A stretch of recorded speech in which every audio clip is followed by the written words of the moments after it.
Welcome to the Nerd.get podcast. From video games to movies, we're your one-stop shop for all things nerd. Now buckle up, sit back, and join your host, Vikas and Kaushal Patel, on this nerdtastic ride. Hello everyone, welcome to episode 160 of the Nerd.get podcast. 160. Hope everyone's having a good day, a good week. We have returned after a week of hiatus, right? Yeah, we only took a week off. I'm back from my trip. How's your week been? Well, it's okay, I guess. Nothing too spectacular. Nothing crazy happened. Nope. Same old, Nice. same old. Well, that's good. No crazy's good. You got did you get a chair? Right, yesterday or something? Yeah, I was, I ordered a chair. I got one from Secret Lab. I haven't tried it out yet, so Oh, nice. Okay, that's cool.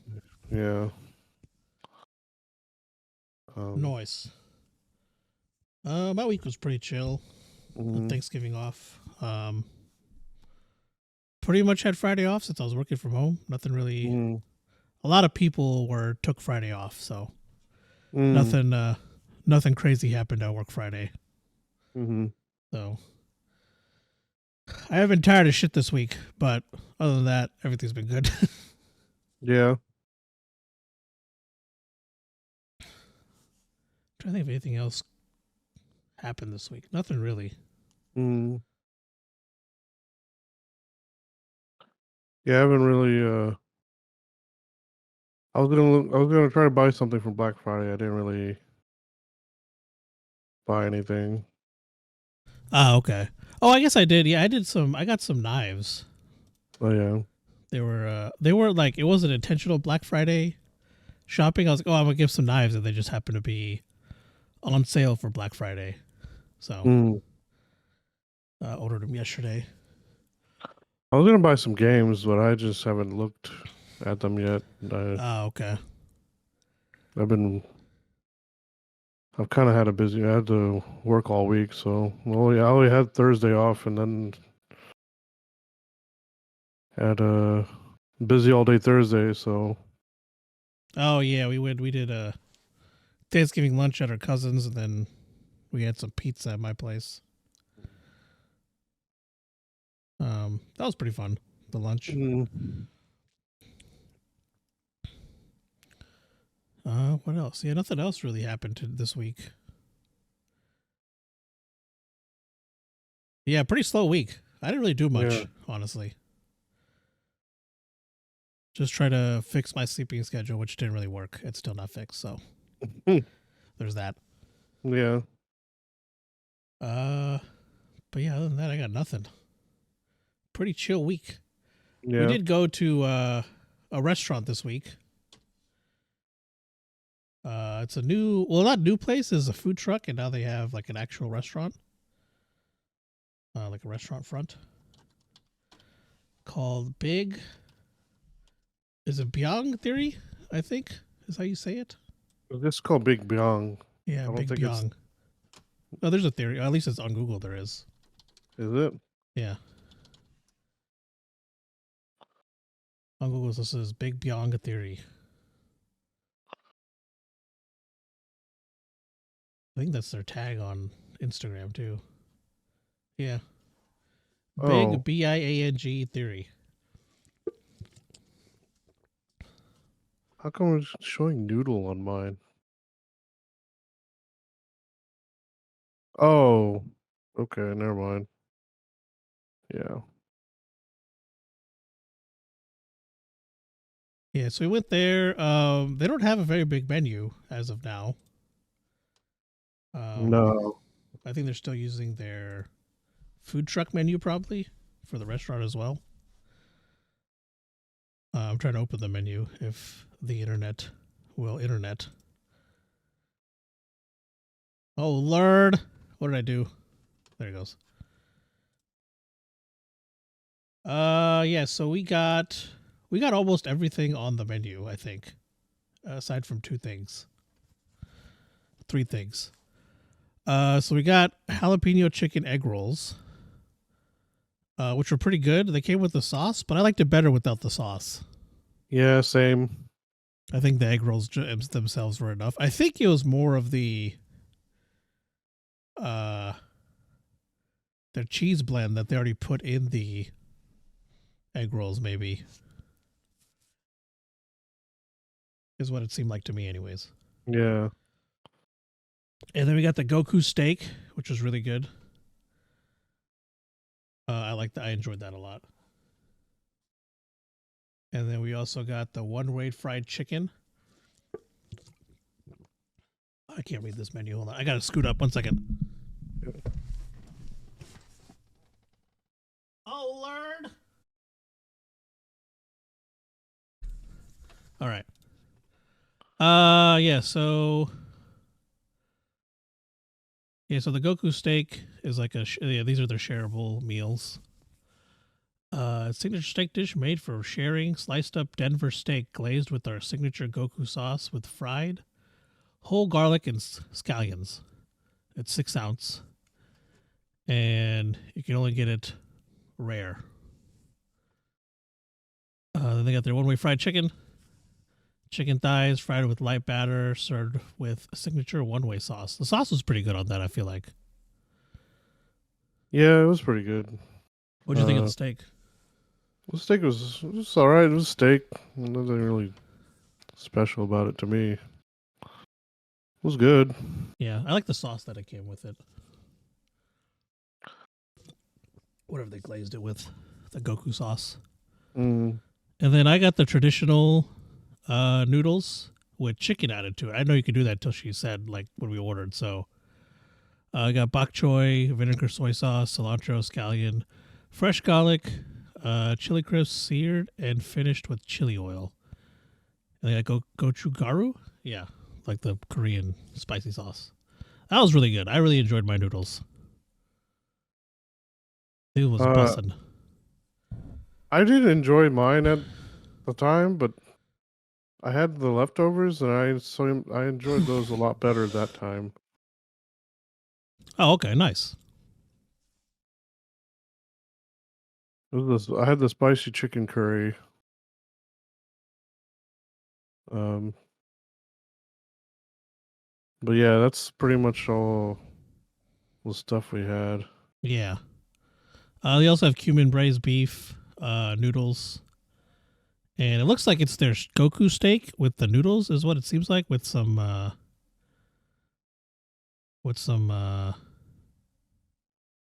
different sauce. So I don't think it's the Goku sauce. I think it's the same steak but different sauce. Mm.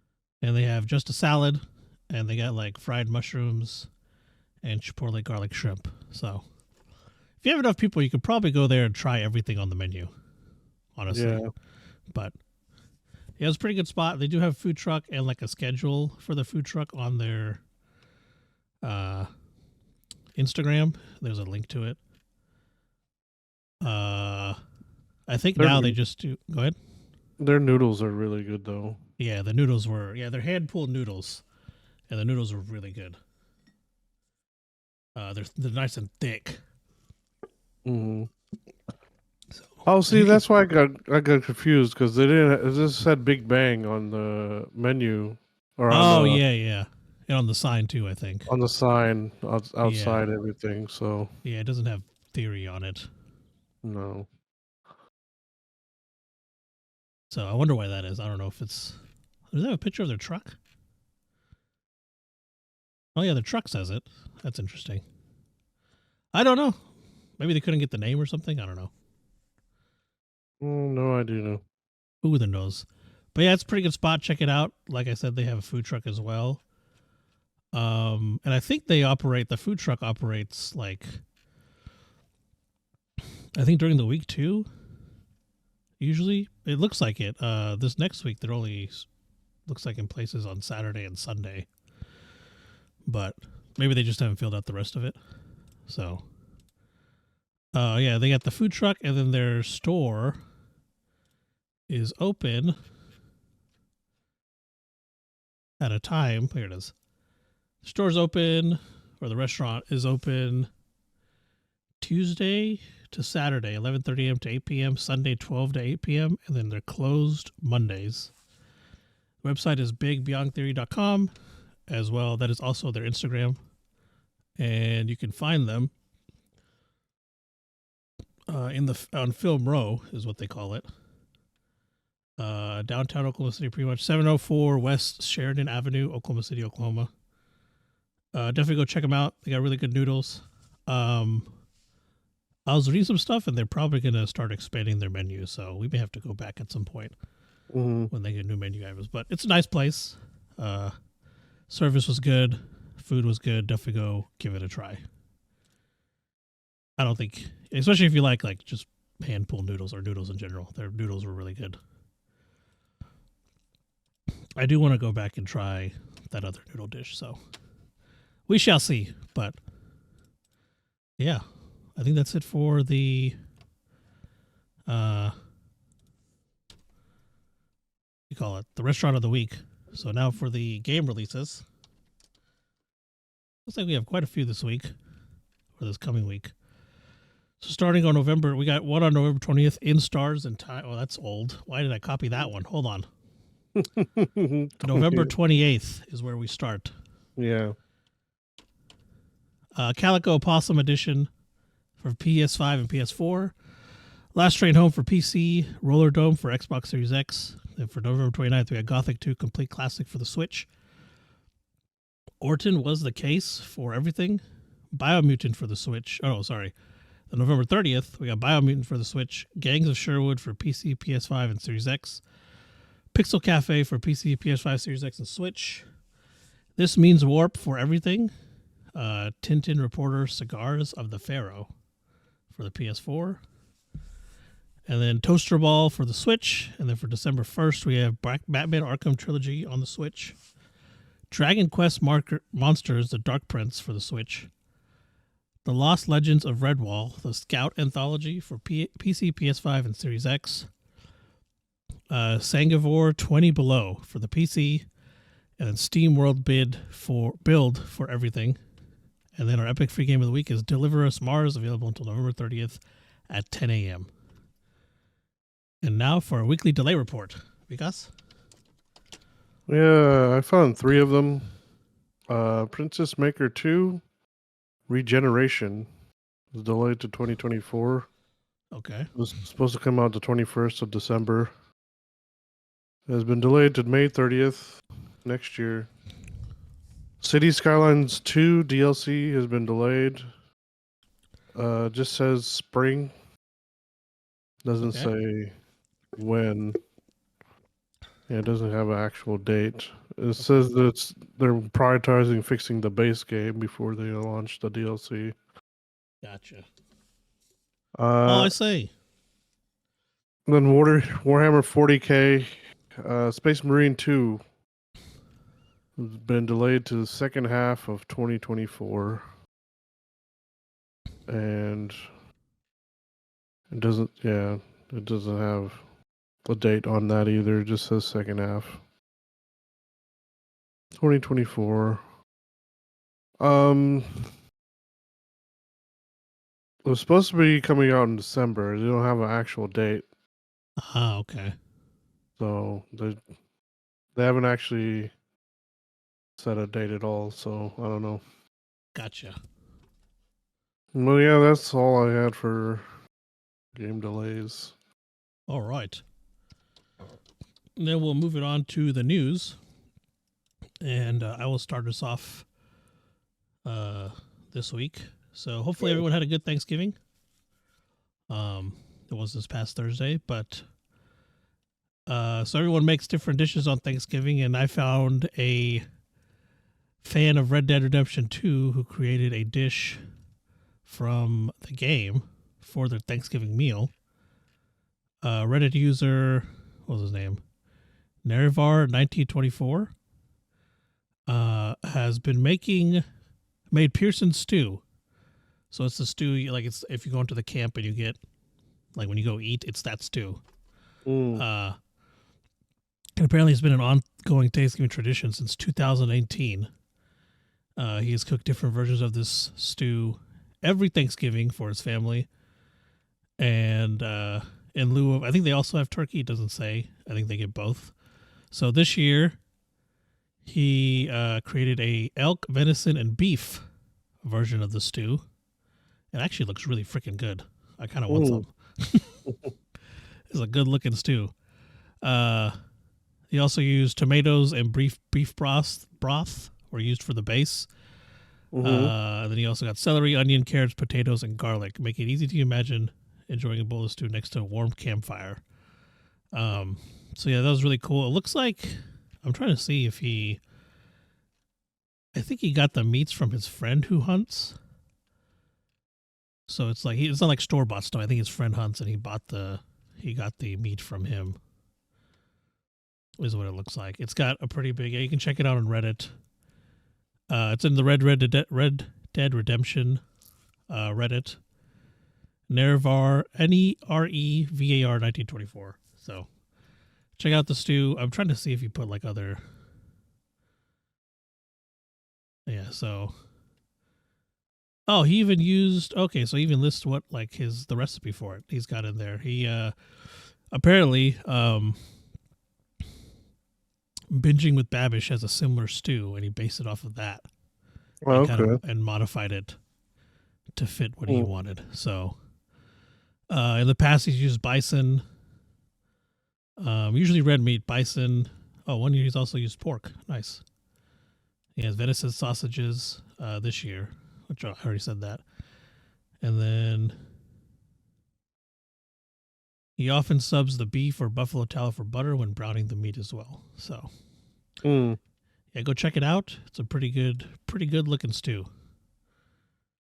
Yeah, he has the kind of what he does is in the Reddit thread if you guys are interested in making it. So, give it a look-see. But that's all I got for that.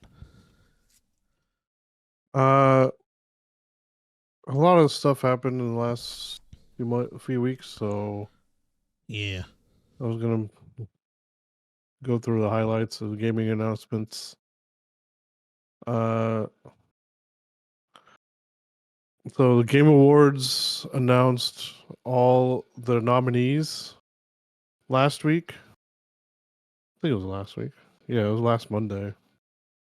It's gonna come out December 7th, but yeah, they have it to where you can vote and stuff for all the games, and nice. whatever they have. Last of Us Part 2 got announced, a remaster. Oh, sweet. Coming out PS5 is January. $10 upgrade option. You have the original on PS4. Okay. I know a lot of people are bitching about this. Like, man, they did the same thing last time. Like, yeah. They remastered the first part, and like yeah, the year after it came out. I think this has been like 2 or so years since this one came out. So, but it's gonna have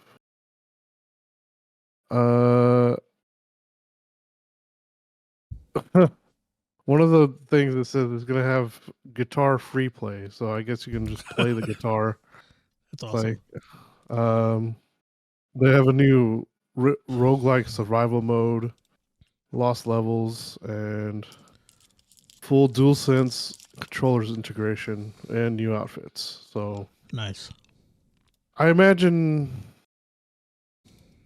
I don't know, it's gonna look freaking good no matter what. It was already good looking game, but I only had to pay $10 for the upgrade, so I'm not complaining. Yeah. Steam Deck OLED got announced. $549 for 512, 1 terabyte, 650. A limited edition 1 terabyte.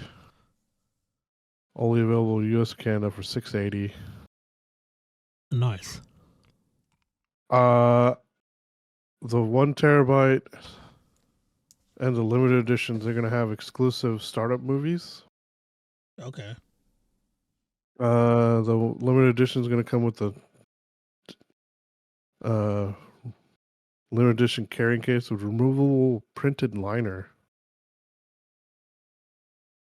which I don't know. Wow. I don't know if I'm gonna get rid of my old one just for this one though. Yeah. I might have to. So it'd be nice to have the OLED. Mm-hmm. Anyway, Mass Effect teased a new game.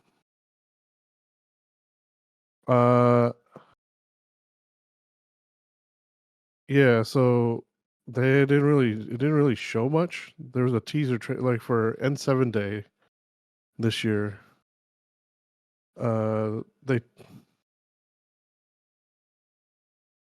They teased this was November 7th. Okay. It was just a little 30-second trailer, and yeah, it didn't really show much. I imagine they'll have something to say on the Game Awards, maybe. Yeah. And then Destiny 2 is getting Witcher-inspired content. Nice. So you can get armor with the double swords. Oh, that's pretty cool. Yeah. And all the three classes have the double swords you can get. It looks like there are 2 different swords on each of them. Each of the classes. I'm not sure. But yeah, if there's anything like the Assassin's Creed ones, they're probably going to cost like a bunch. Probably yeah. Yeah. And then last thing they released the PlayStation Portal, and it sold out within 2 days. Damn. Yeah. So many people were like, "Oh, this is gonna be a piece of shit. Nobody's gonna want this." Yeah, it's sold out. So, Man, that's crazy. yeah. Some people, I guess Looks like they were wrong. Yeah. Well, some people, like some of the scalpers got a hold of them too. Oh so. yeah. But still, I mean, seems like a quality product. I don't know. I think I only saw one review of it, and he was actually wanting that. So Yeah. there are a couple things wrong with it in his eyes because I guess the touchpad doesn't really work that well. Oh, okay. Yeah. So anyway, that's all I have for now. All right. IO Interactive, were the creators of the Hitman series, have announced that they will be creating a 007 007 Bond game as their next project. So I think it's going to be a pretty good game. The Hitman games are really fun. So not too much has been released. It'll be like a origin story of sorts for James Bond, and they're going to be doing it like so. It's gonna release before the next movie comes out. They've confirmed that much. They have this article has some screenshots, but I don't think it's of their game. I think it's from a different game, maybe. I don't know. Regardless, it still looks good, whatever the screenshot is. But so it's gonna be similar to their Hitman games. They haven't really said if there's gonna be like a single way to like take out a target or finish a mission. Like, because the Hitman games, you got multiple ways of doing it, but they haven't confirmed whether or not that's gonna be the same way. So it's gonna be based off of the Bond is gonna be, I think, Daniel Craig. Like, it's gonna look like Daniel Craig still. So didn't they announce this a while back? This? Yeah, the IO one. I don't think so. I remember seeing something about it.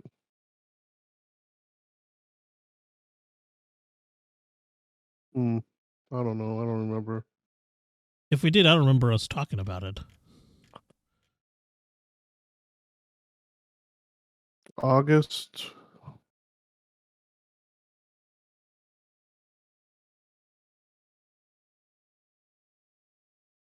I remember seeing something about this in the summertime. Oh, I don't remember anything about it at all. Mm.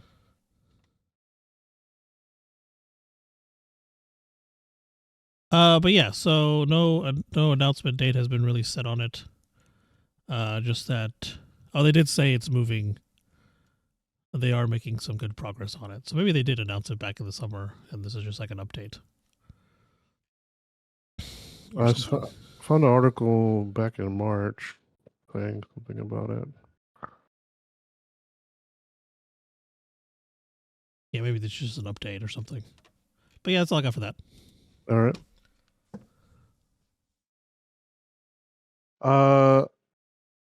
I'm gonna talk about some updates about shows and movies and stuff. So,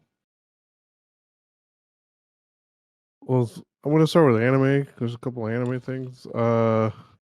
Asus put out a new Evangelion motherboard you can buy. Oh, nice. What's funny is there might be in some pictures it's there, in some pictures there aren't. But there might be a misspelling of Evangelion on the product. Oh, Lord. Somebody did an unboxing of it, and it was misspelled on theirs. Ah, okay. Well, I don't know which YouTuber it was. It was CE Hunter had the.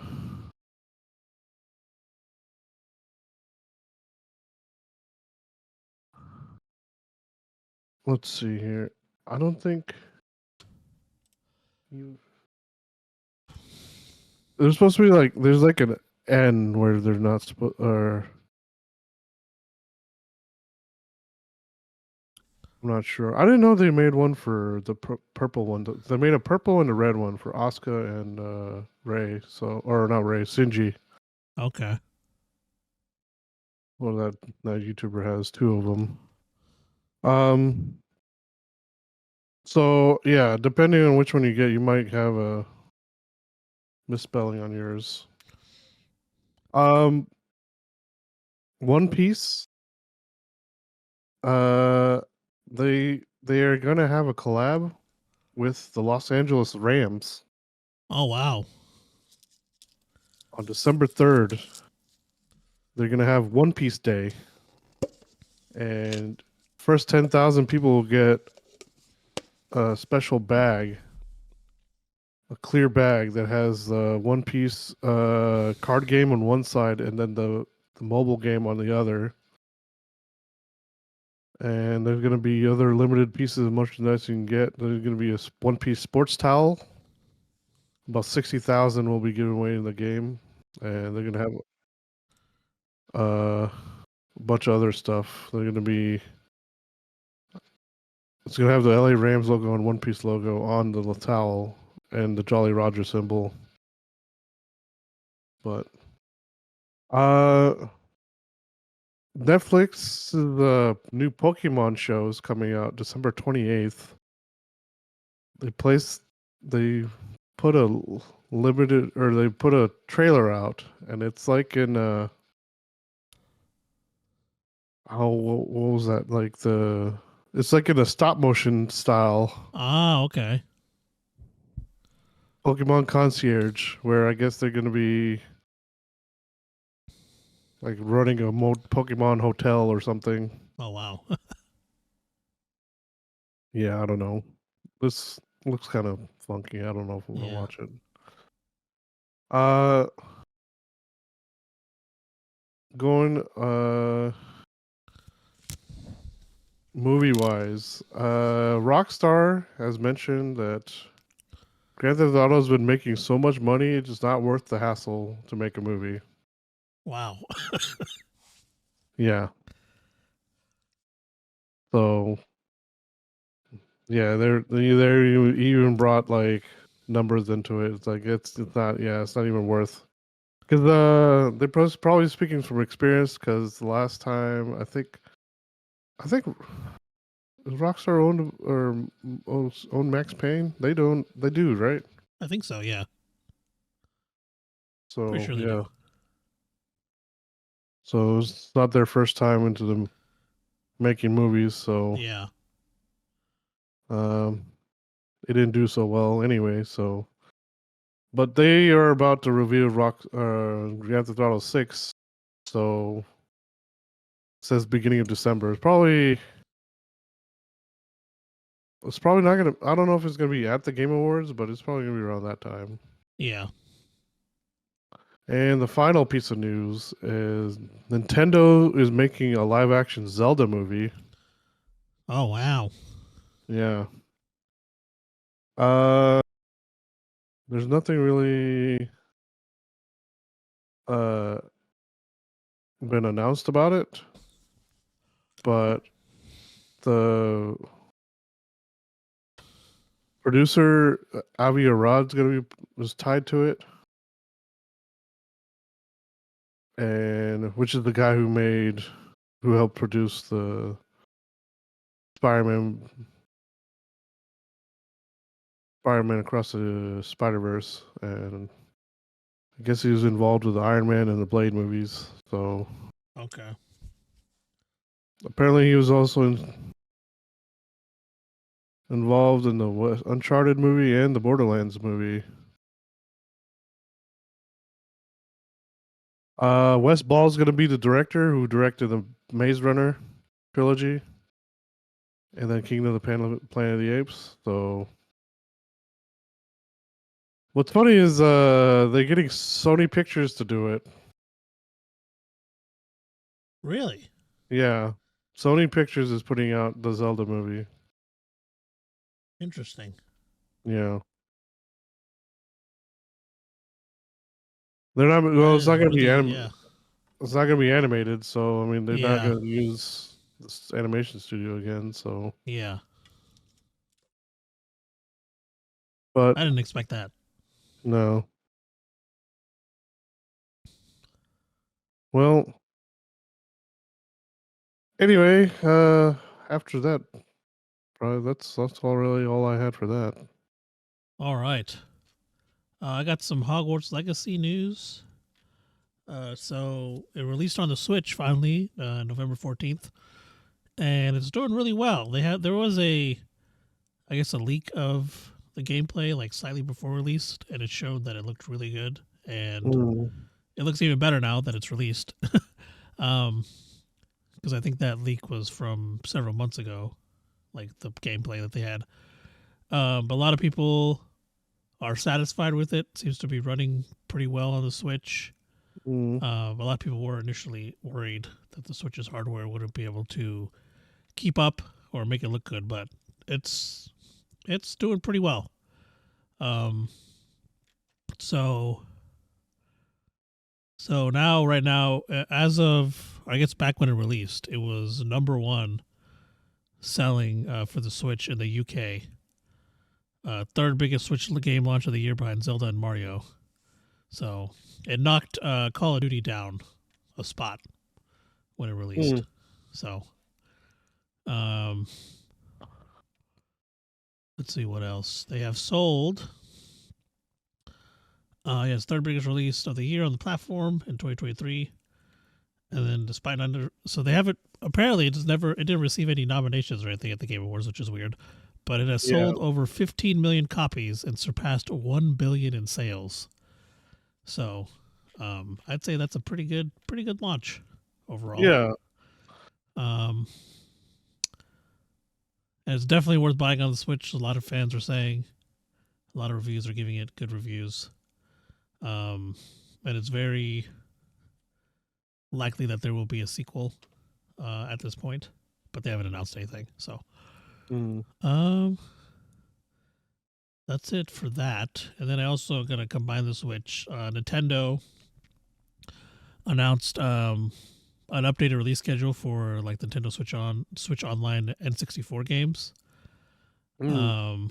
So there's a new expansions pack to be added in December with games with Jet Force Gemini and GoldenEye 007. Yeah, expansion pack is expected to add new N64 games including Jet Force Gemini and GoldenEye 007 in December. 1080 Snowboarding and Harvest Moon 64 are coming to the service in Japan, but not sure when those release dates will be. Most likely December as well.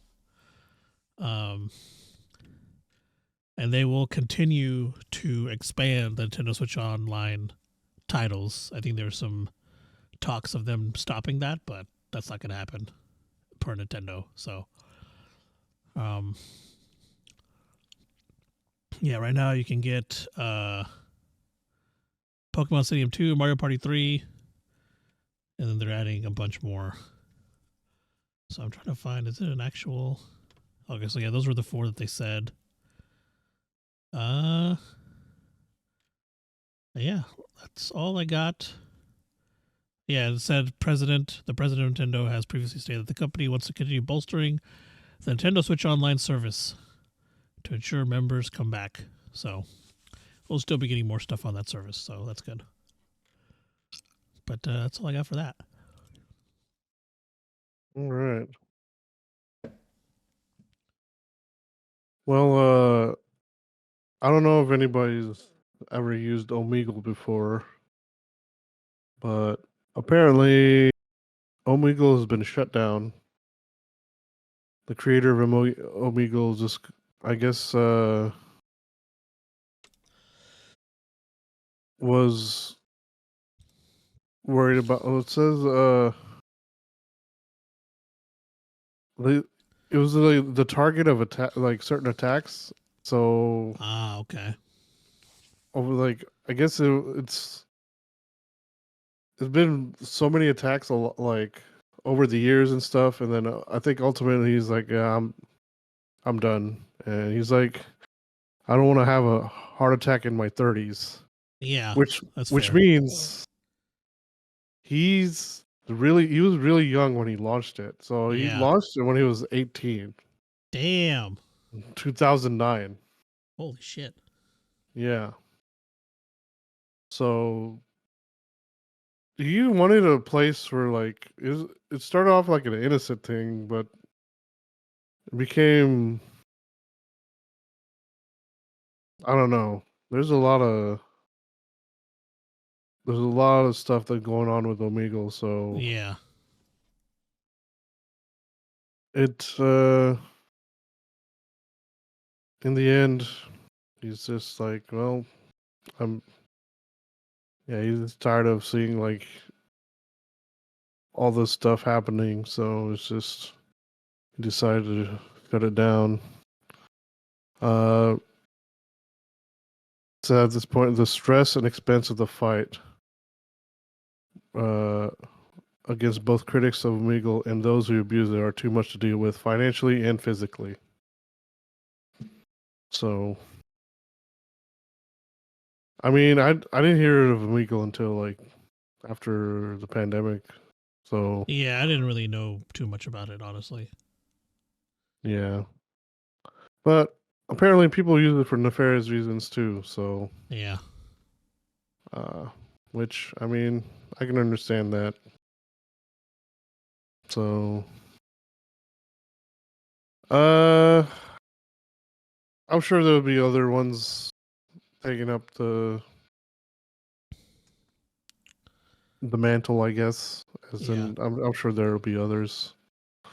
But as of now, if you're an Omegle user, you can't use it anymore. So there's a whole explanation that he has on his website. I just don't have the patience to read. So, especially right, I don't know. Anyway, yeah, that's all I had for that one. All right. So for my last article, I have an article about games that have been ported to the TI calculators. Mm-hmm. There's a list. There's 8 of them on this list. So I guess I'll start from number 8. I think these first. So I'm trying to see if all of them are on the same. Okay, so I guess up until number 3, they're all on the TI-84 plus CE. So we got Tetris. It's pretty simple one. I got Tetris. You can play Tetris on the TI-84 CE. Pac-Man, and you can link the calculators on Pac-Man with the cord that it comes with, and play 2-player Pac-Man apparently.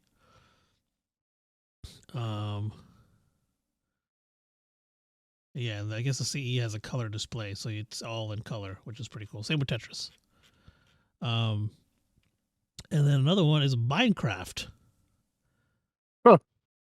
Which surprised me. Yeah, Minecraft has been ported to the TI-84 plus CE, so you can play some Minecraft in color, because again, it's got a color display.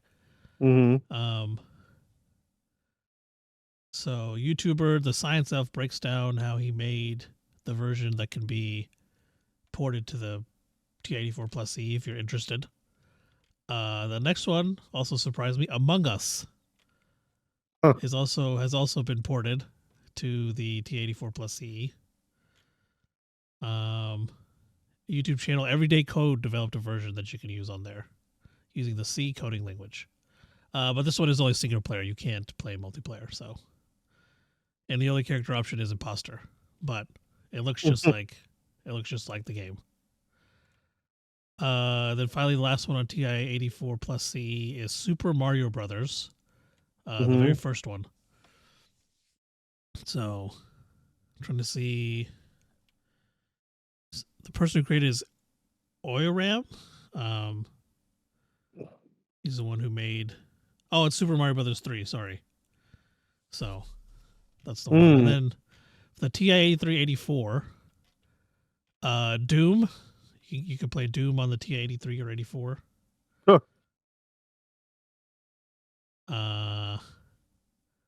Titled Z-Zoom. It's a rudimentary build of the game. Super Smash Brothers. The one from, I think the one on 64, yeah. It's very basic version of the game because 84, 83 don't have color displays. Yeah, I can imagine. I'm surprised that some of these are even actually running on there. Yeah.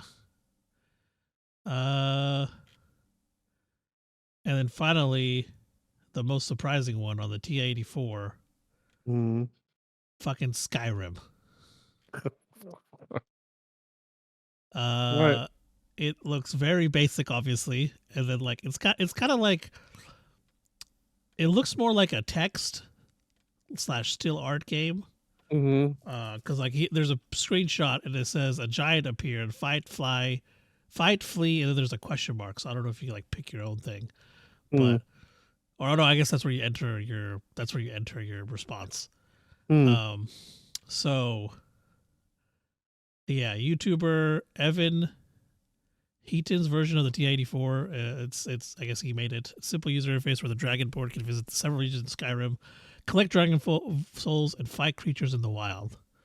So, yeah, that was surprising that I was surprised that I saw that. But yeah, if you have one laying around, you want to try one of these, go for it. I think Minecraft's probably. Oh, the Minecraft one looks pretty good, honestly. So, but that's all I got. My final bit of news is about a guy whose culmination of work is fucking insane.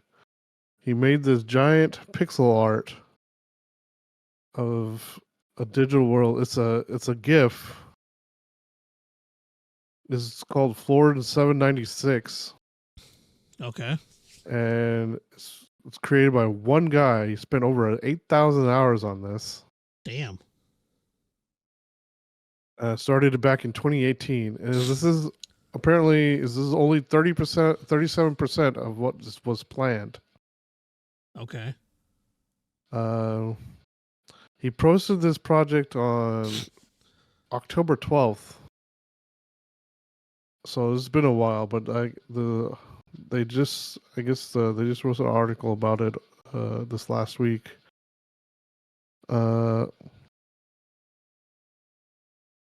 So there's also multiple interactive elements hidden within the GIF. There's 4 big interactive elements on there where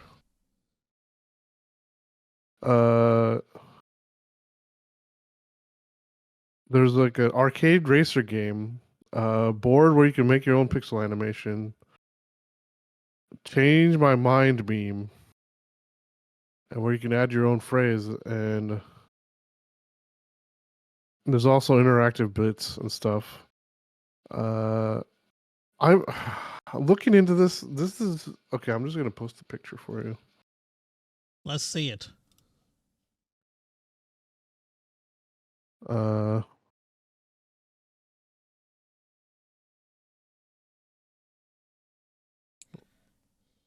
put it in the group chat too. Honestly, send it to you first. Let's see if this works.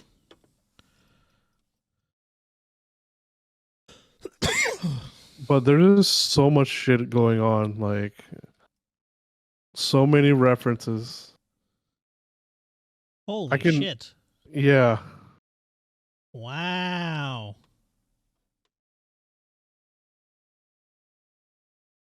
I can recognize a lot of these. There's some I don't. Like if you look on the bottom right, like there's a oh my god.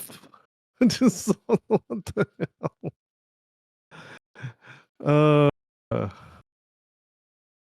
The very, very bottom, bottom, like so I guess he works on 1 square at a time. Okay. So the very, very bottom one, you see, it has King Kong laying there. Look like he busted through the floor or something. Oh yeah, yeah, I see it. Then they got Mario and Luigi working on something on some pipes there. Man, this thing is huge. Yeah, it has April O'Neil. Yeah, I see that. Interviewing that one of the people from Overwatch. This Professor Farnsworth is there.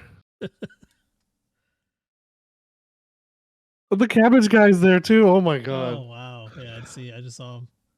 The cabbage guy, and that's the lady from Police Academy. Oh yeah. And then the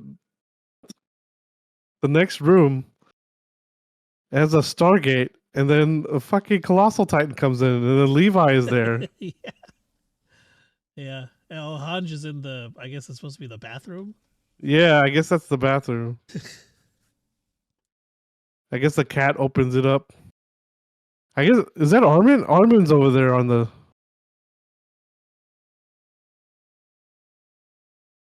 Armin's over there on the, like, right next to Levi. Oh, no, that's not Armin. That's, it's the Irwin, I think. Irwin, yeah. Looks kind of like Levi. Yeah, it's Irwin. Yeah. You got Sub-Zero over there doing the Macarena, looks like. Sub-Zero, where? On the block next over, like on the right side of where the Titan's coming out. Oh, yeah, I see, yeah. Sub-Zero is doing it with, that's May from Overwatch. Yeah, yeah. Oh, the 2 girls from Legend of Korra are right above him. Oh, yeah. The twins. Who else is in there? Is that... Oh, that's Rukia. Over on the other side by next to Mr. Freeze. Oh, yeah, look at that. Santa, and then who's the other person? He's arguing with. The penguins of Madagascar.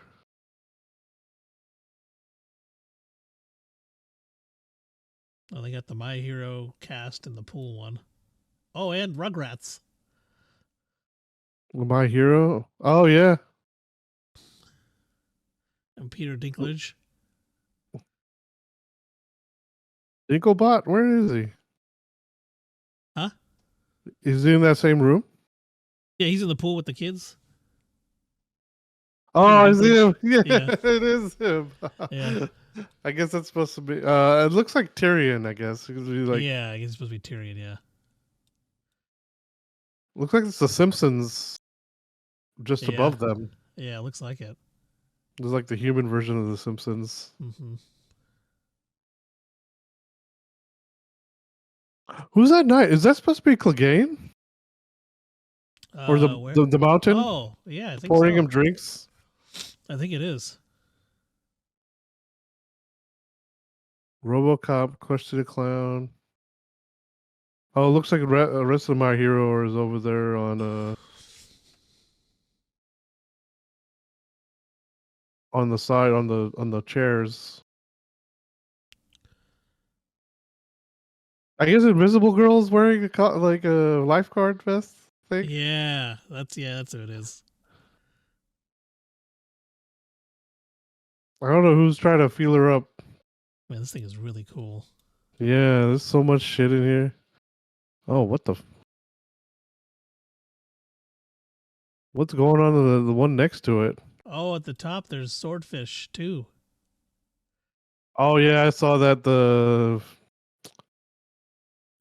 in that space Yeah. It's thing. got Faye. Yeah, Yeah, Faye's there. yeah. A Mars attacks alien.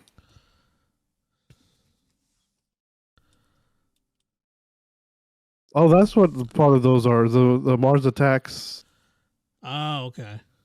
like the dog with the body, Yeah. the head replaced. Yeah.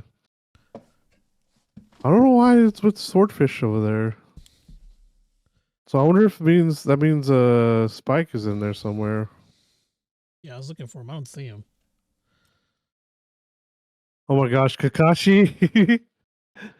Kakashi's in the room next to in the med bay, Oh yeah. and he's getting inspected by Doctor House. Oh shit! This Oh, is that's funny. great. That's awesome. Looks like Lara Croft's in there too. Oh, like it's got the square boobs. It's on the other side, towards Oh the shit. right. Towards the right, like very last part. Oh, looks like Kirito and Asuna are there in the like all the way to the right, the like in right in the medical corner. bay area. Yeah, in the Oh corner. yeah, I see Tomb Raider. Oh yeah, I see them. Oh man, Who the hell is this dude getting flashed by the nurse? that is the. I don't remember what movie that is. Oh, this is Jabba the Hutt and what's his name? Jar Jar Jar Binks and his right hand person. Yeah. yeah. Oh, just below that. Look at that. It's Superman and Homelander fighting. Oh yeah. And then one Punch Man is just sitting there watching them right under him. Yeah, I see him. Oh, that's fantastic. Yo, bro, there's so much in this. I guess like he's probably just spent all day looking at everything in here. Yeah.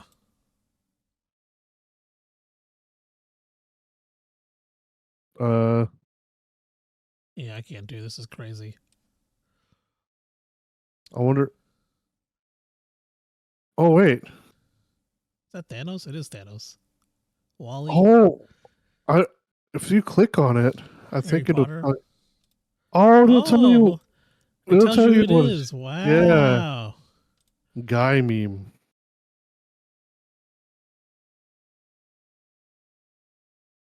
Oh, we got the Matrix. Oh yeah. What's this? This one that keeps changing. Saw. The hologram room. Yeah. Yeah. What's the next one? Hackers. I recognize that. saw. Oh, 2001: A Space Odyssey. Oh yeah. The fuck is this? Oh, Cube.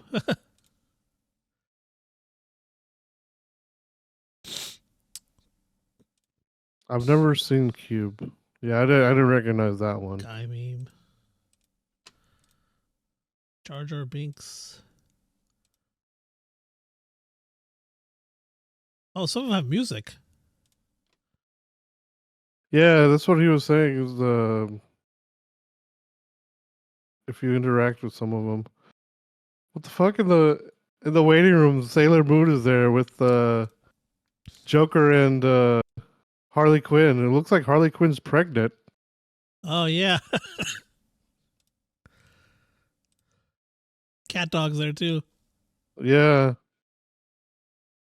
Ghost Oh, Rider. we got Howard and the robotic arm from Big Bang Theory. Oh yeah. Yeah. Futurama. There's Evangelion over there, Asuka and Rei.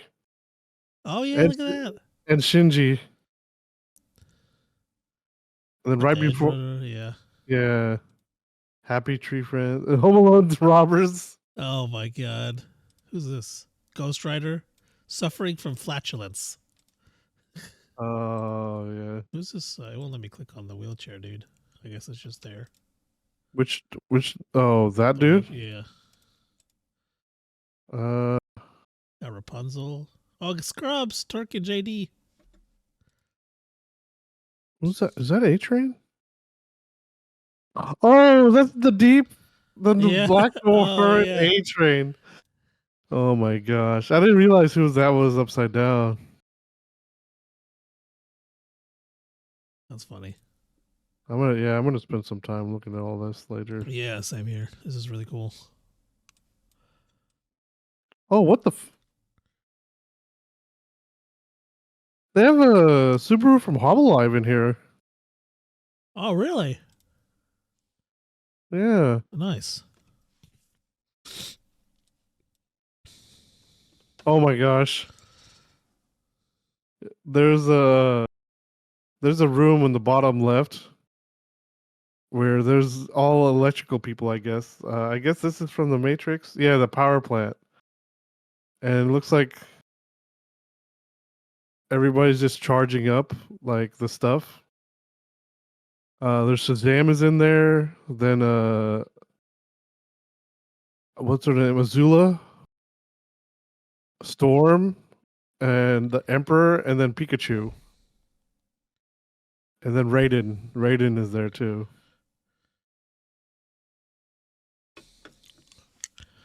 Nice. Yeah. This is crazy.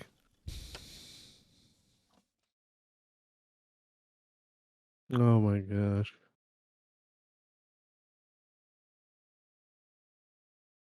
They have that's like the Spider-Man villains in one of the rooms. Oh, yeah, I see him. I see him. What's this thing? Oh. Oh, we got Bleach. The freaking the weird captain. Myri. Mm-hmm. He's there. Where the It's where that giant robot looking thing is. It's like I'm trying to Oh, I see him. I want to let me zoom out.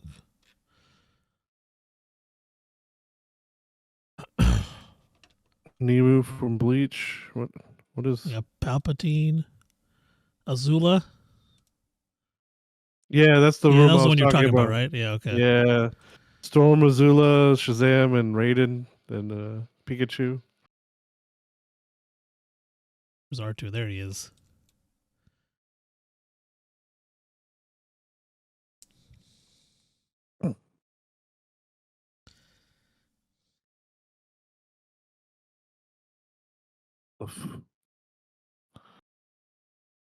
Was that That's Psychopaths?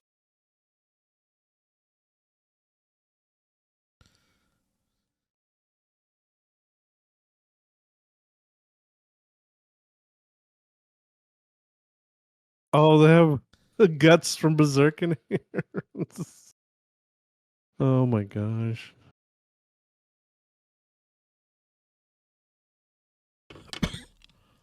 Oh my gosh, there's an alien in the fucking bathroom stall.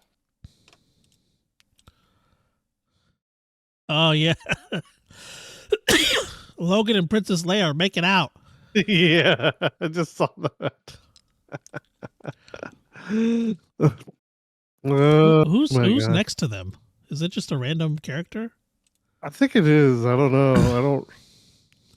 What if she's shitting her pants? If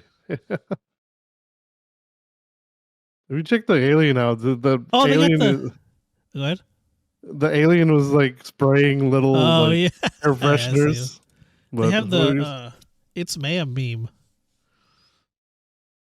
it's ma'am. Oh Yeah, yeah.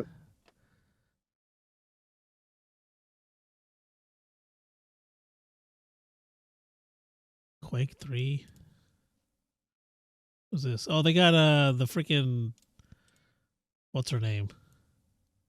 How do you say her name? Countess from Resident Evil 7, the Oh, giant lady. Resident Evil 8. Or 8, yeah, sorry. 7 was yeah. Where is she at? She's in that same bathroom area, like on the outside. Oh, I see. Countess Dimitriska or something. What's her name from Guardians is there? Mantis. Oh yeah, look at that. Uh the robbers from Dark Knight are in the Apu's store. Oh yeah. Oh, we got Fifth Element too, down in the corner. Yeah. They're shooting at the people from Fifth Element,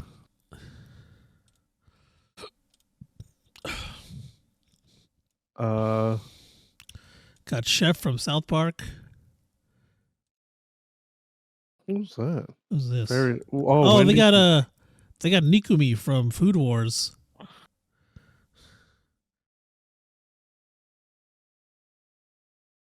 Oh, is that who that? Oh, Yeah, and okay. Soma's over there too, and Oh my Megumi. god.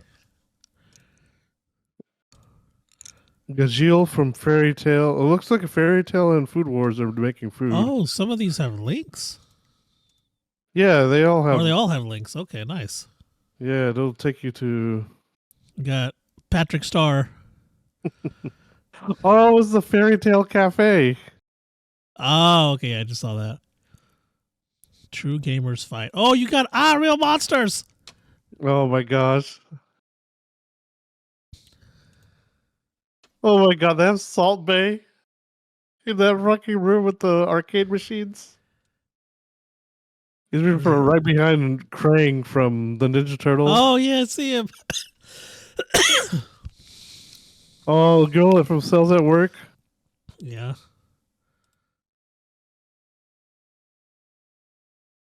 Man, there's Bender, Rick and Morty, or Rick. The Man, Portal. Yeah, this is Rick. really fucking cool. Yeah. Got Oh, that Butters from line. South Park taking Yeah. a piss. This is awesome. Who created this? What was their name?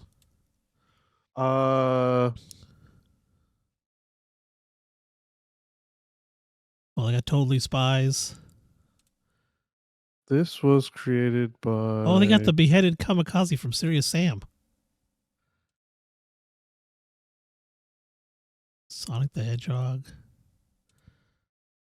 His name is just Floor796 on Okay. pixel art on Reddit. Man, this is so cool. Yeah, there's so much stuff. Like I said, I'd go spend all day working. Like I was gonna try to find out what I try to see who all it was without clicking on it. I didn't know. Yeah, I didn't know you can.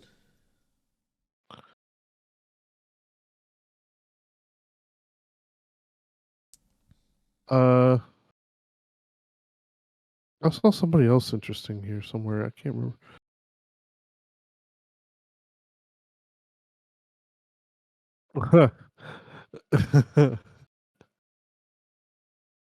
So in the jail, like Shawshank Redemption is there, like Morgan Freeman, and then what's his name was in the wall.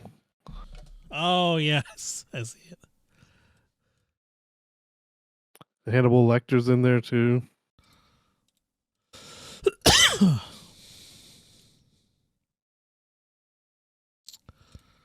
There's a fucking Dalek in the police station. What the? Let's see. Where's the police station at? Towards the bottom. I like scrolled when it was. So right next to the electrical place. Oh, okay. Oh yeah, I see it. Oh, I got Scooby Doo. Yeah. Inspector Gadget's in the other room too, in the very bottom. Oh yeah, I see him. Oh my god.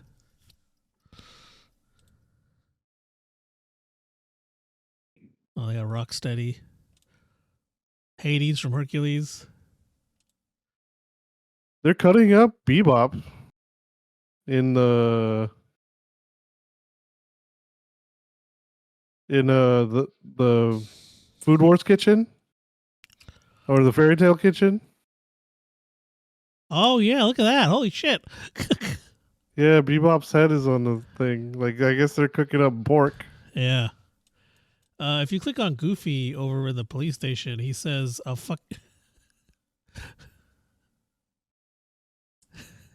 He says guilty. I'll fucking do it again. Nuh-uh. Oh my god. If you click on him. Oh, they got the mask in there too.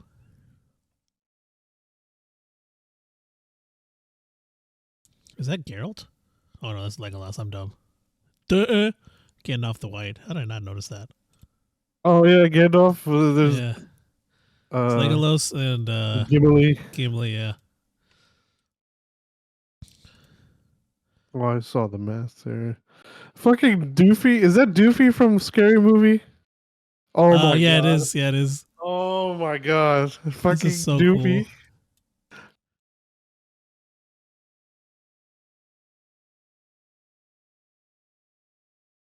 Oh my god.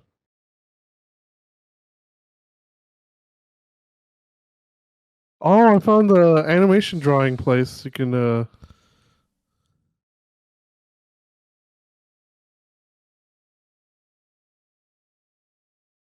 Oh yeah, look at that. it's in the creative room, yeah.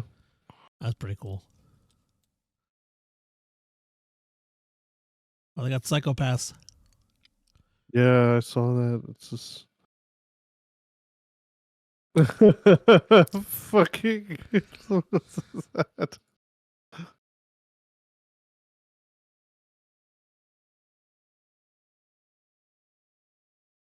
Oh, they got. I didn't even notice this. They got Bran Stark and Hodor in the ice room. Oh, in the bathroom, yeah. Yeah. Yeah, Willy Wonka and the Oompa Loompas. Who's this? Oh, it's a In the fucking shower room is there's a dude that drops the soap and he like covers his butt when he goes pick it up. Yeah, I see it. Got Kano, Dr. Zoidberg, Goro.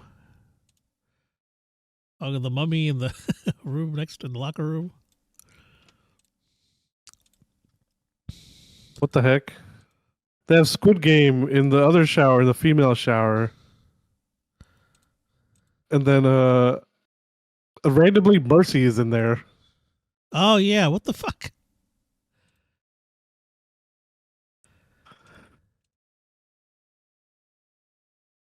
What the In the locker rooms of the people Yeah. from the mummy. Oh, Xena Warrior Princess. Yeah. And Beyonce. Where's Beyonce? She's with Xena Warrior Princess. I see her. I don't know what they're drinking.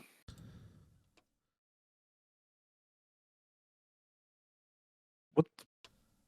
to take out the girl behind next to them. What the hell? In the green underwear. Yeah. Was she like spraying her ass with body spray? Uh, Uh, oh my gosh. We could be in here all yeah, we day. could look at this all day. This is crazy.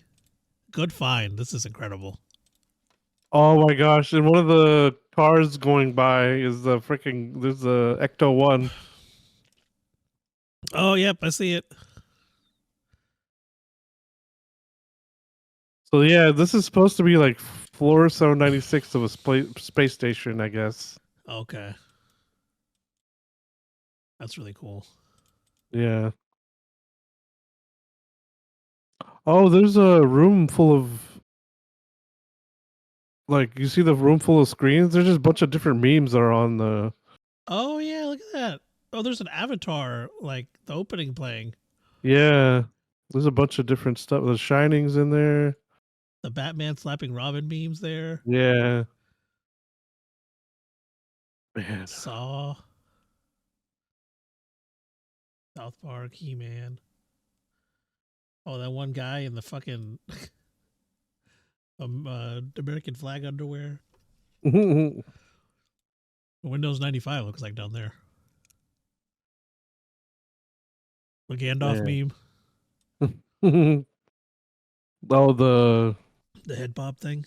Yeah.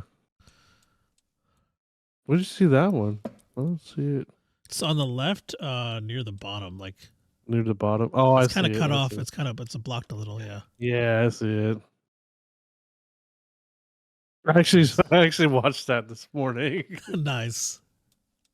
Oh, they got the DVD video thing all the way on the right in the corner. The DVD video screensaver that changes colors every time it hits the. Do you see it? Yeah. It's on the right side. Oh yeah, I see it. Near the South Park one. Yeah. Go up and to the left a little bit. You see those two people arm wrestling? Yes. Click on it. Oh wait, hold on. Is it the Russian meme one? No. Where'd it go? Is it up and to the left? Yeah, so they have that room with all the plants. Oh, you meant room. Sorry, I thought you were talking about screen. Okay. No. Okay, so the room with all the plants. And then up, did you see there's like a big muscle guy? Yeah. Chuck Norris. Oh my God. Chuck Norris just punched my screen. Oh, I got Popeye. Olive and Bluto. Ian Malcolm from Jurassic Park is in there. Oh, nice. Dr. Alan Grant. Captain Kirk from Star Trek playing Fruit Jedi. Oh, yeah, I see that now. Bruce Lee playing table tennis with nunchucks.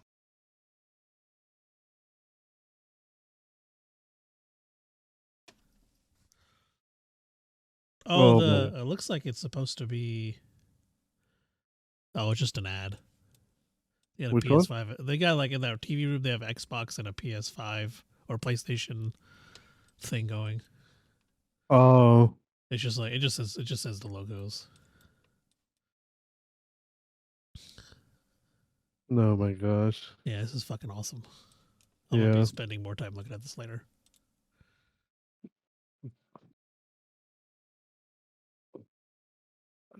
In the fucking workout room, they have the Flash and Sonic on treadmills. It looks like they're racing. Looks like they're racing. Oh, Mermaid Man! Looks like they're all trying to race. Oh, they have I guess it's like near the shop, Apu's shop. Mm-hmm. They have different characters walking back and forth to the right of it, like. Oh yeah. Got Team Rocket. Got some people from One Punch Man, Star Wars. Battletoad. Yeah, I see that. Yeah, that's fucking Subaru. Subaru's in there too. Oh yeah. From fuck, what was that? ReZero.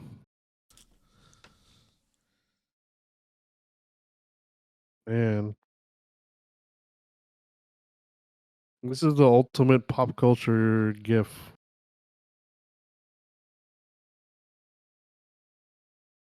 Yeah, this is awesome. Totally Spies. Oh my gosh.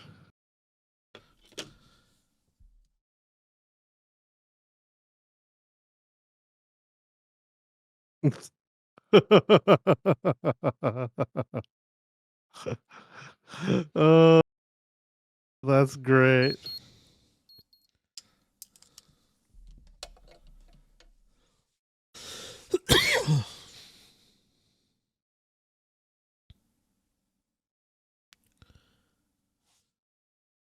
Oh my gosh.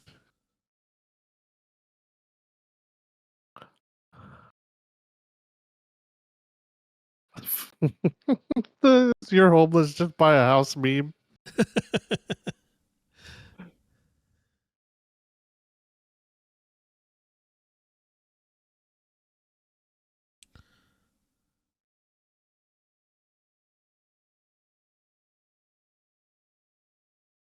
Oh my god.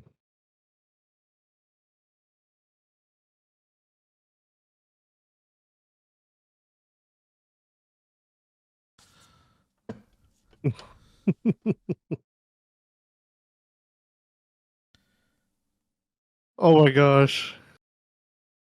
There's some stormtroopers playing Duck Hunt over there in the freaking room with the tree. Oh yeah, I see it. Oh man.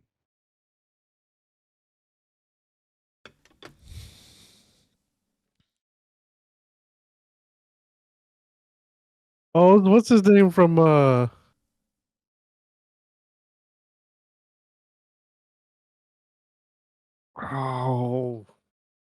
what was that one?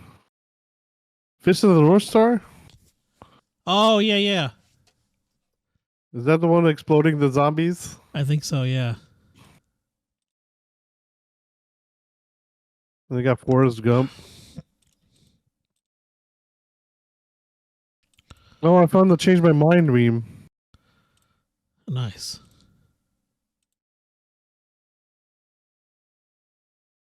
I found the what meme. That what you always keep sending me? Oh That yeah. lady? She's Where's in she that at? room. She's in that room next to that tree. Right next to the people the stormtroopers playing Duck Hunt. Oh yeah, yeah. Uh,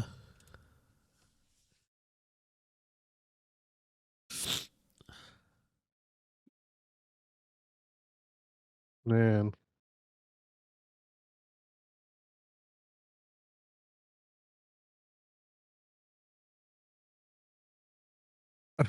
Oh man, that would have been awesome if they had the freaking audio for that. for which one? Banana. Oh yeah, that would have been really cool. They have it on the puppet show.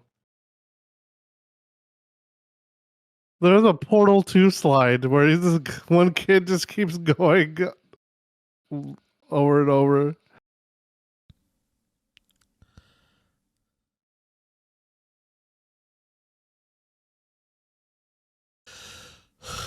Oh my gosh.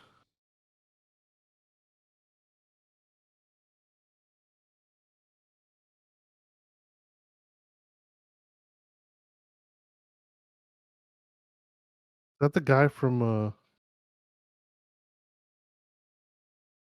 this one doesn't have the thing on it.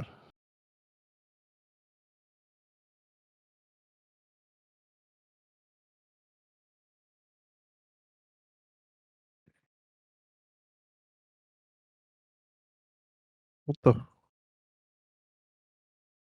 Why is that person smacking Diva?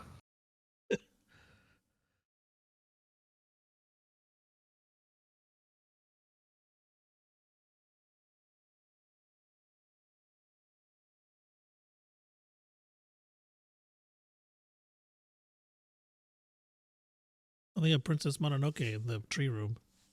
Yeah. They have that and the tree spirits. They're all by the tree.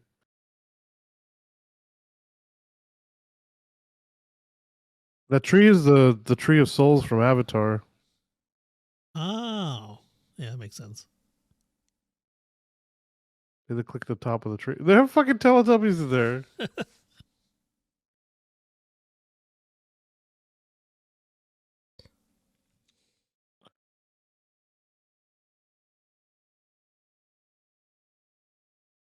fuck is this?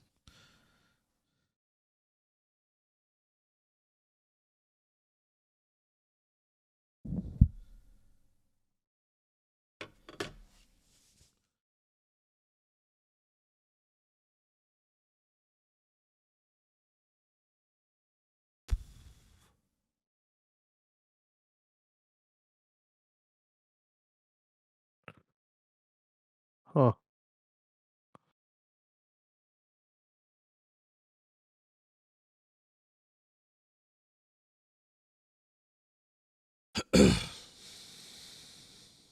uh,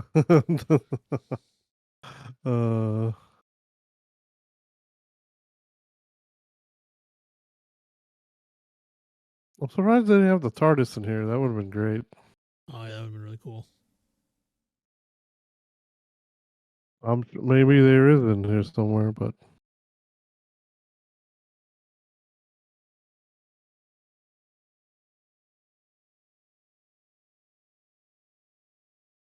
this from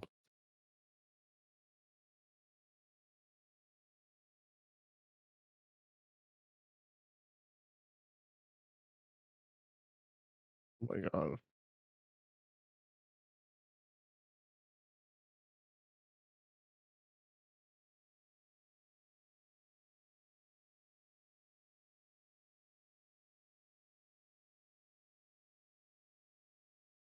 Mm.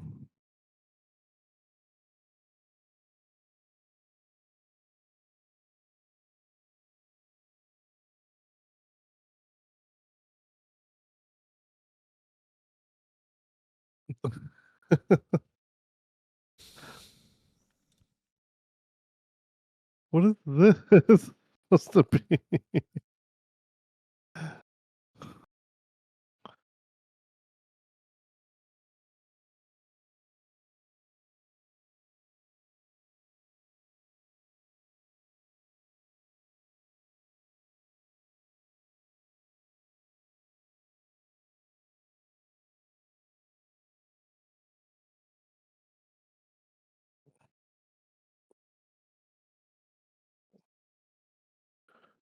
Darling in the Franks.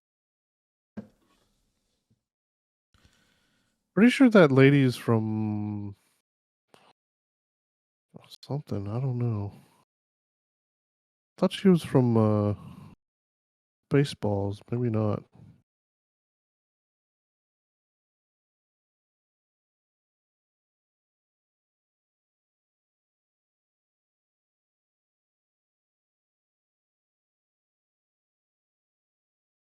uh,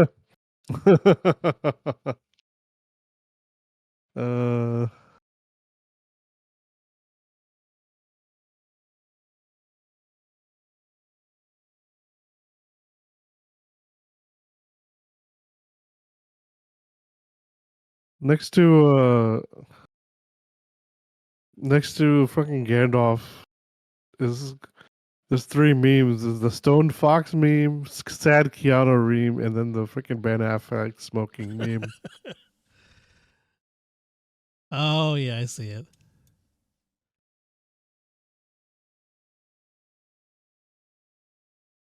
Oh my god.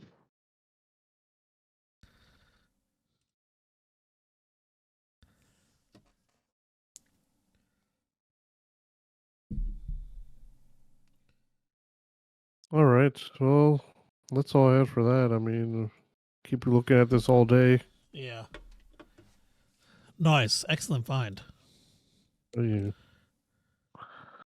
But yeah, I think that's all we got for the news. And we're going to move it on to the main topic, which is going to be my Japan trip. Talk about that a little bit. Either so we're gonna. You haven't what? Yeah, we haven't talked about the trip at all. So yeah, so this will be new to Vikas too. Yeah. Yeah. So I guess I don't know, where do I want to start with this. I guess we'll just start how I got there. Start from the beginning. Okay. So I actually left from San Francisco. I got a friend who lives out there. I went with their family. So it was 5 of us total who went on the trip. Flew out from here Thursday, the 9th? Yeah. Thursday morning. Chilled there for pretty much a day and a half. Mm-hmm. And then we left from San Francisco for Japan super early. Like the flight was like at 7 or 8. So we got, and it was international flight, so we had to be there at least by 5. So we got there around 5:30, checked in. And my friend's family, I think 3 of them, have one of the Chase, like the platinum cards or whatever that gives you access to the lounges. So that was pretty nice. We got there and we just went straight to the lounge and hung out there for like 2 hours, pretty much till boarding. Okay. We did that. They had some pretty good food there. Honestly, we had some breakfast there. That was really nice. And then, so the way we got there was we went from San Francisco to Honolulu to Japan. Just a fair warning. I think you'd probably know this if you were to book the flight and to book the trip anyways. There was some long ass fucking flights. Let me tell you. Holy shit. Because I think our flight from San Francisco to Honolulu was like 5 hours. And the flight from Honolulu to Japan to Tokyo was 9 hours. So, the first flight's not so bad, but then after you've done that already, and then you chill in the airport for another 2 hours in Honolulu, then get on the 9-hour flight. Yeah, you just want to get off that fucking plane. 9 hours? Yeah, it was 9 hours from Honolulu to Tokyo. Oh, I thought it was longer than that. It must be a lot shorter now. No, it's just 9 hours. That's to Tokyo International Airport. I think it's there's two airports in Honolulu. Or we left from the one that was, I guess, closer to Tokyo. I don't know if that makes a difference. I think there's one on either side of the island. Anyways, so that's how we got there, and so you cross the date line going there. So we left here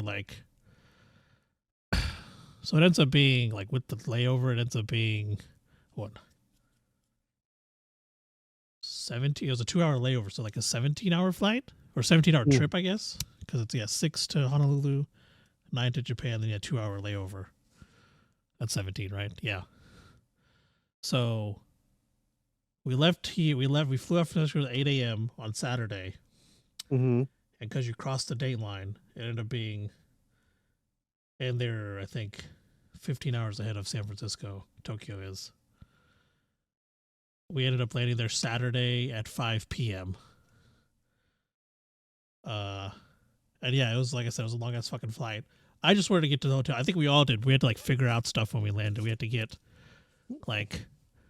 cards for the metro. We got the Pasmo card, I think they call it, which it's for tourists only apparently. If you live there, you can't get it. You have to show a foreign passport to get it. And it's pretty much a card. You just load money onto it. I think it's $1,500 initially to get the thing, and you could use that $1,500 for the trains, the bus, all the vending machines. I think most of the vending machines, every vending machine I came across, took that card, so you can just scan it and get stuff out of the vending machine. There are even some shops take that as payment, and you can just reload those cards at the stations, the train stations. Oh, by the way, I guess I'll talk about the some of those, especially Kyoto and Tokyo Station. They are fucking huge. Like, they are bigger than our malls. It's crazy the amount of shit that they have inside those stations. I think the Kyoto one was like 3 stories. The Tokyo one might have been 2, but we only stayed on 1 story. But the Kyoto one was like 3 stories of just shops. But yeah, so at the Tokyo one, so once we got there, we went straight to our hotel after figuring out like what cards we needed, and then we were gonna book. We took the bullet train to Kyoto on Thursday because we landed there Sunday, and Thursday went to Kyoto for the last 2 nights. But we did that later. We didn't book it there because like the line was huge. We're like, oh, we'll just find a different spot and do it. So it took us. We had a bunch of bags. I think we each had 2 bags, and there's 5, so we had like 10 bags. I think each of us had a carry-on, and then all of us had like a bigger bag, bigger check-in, and then backpacks and various things. So it took us like an hour to get to the airport using the train, or sorry, to the hotel. I mean, using the train. We got there, we checked in, and the room was actually really nice. Did I show you a picture of the room? Yeah, I saw it. Okay, I'm gonna share my screen, and I have like the pictures. Some pictures downloaded. Some of them are just like redundant, but the ones that I liked, I guess. Okay. I guess I like they're pictures of like the stuff we saw. If I can find the folder. There it is. Okay. So now I go here.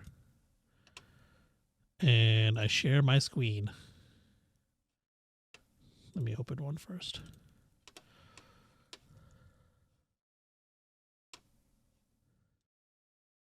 Still want to be able to see this. Okay. Oh, you piece of shit. There it is. Go live. All right. Can you see my pictures? I have to find it first. Hold on. Oh, okay, here we go. Watch stream. Yes. All right. So that was our hotel room. Yeah. They classify those as twin beds. Huh. They were not twin beds. They weren't as big as a queen, but they were not twins. They were huge. But yeah, that was nice. We just checked in and we like Uber Eats stuff, and we just pretty much passed out. We kind of took it easy the next day, but this was our view from the hotel. Can you see that, or did it change?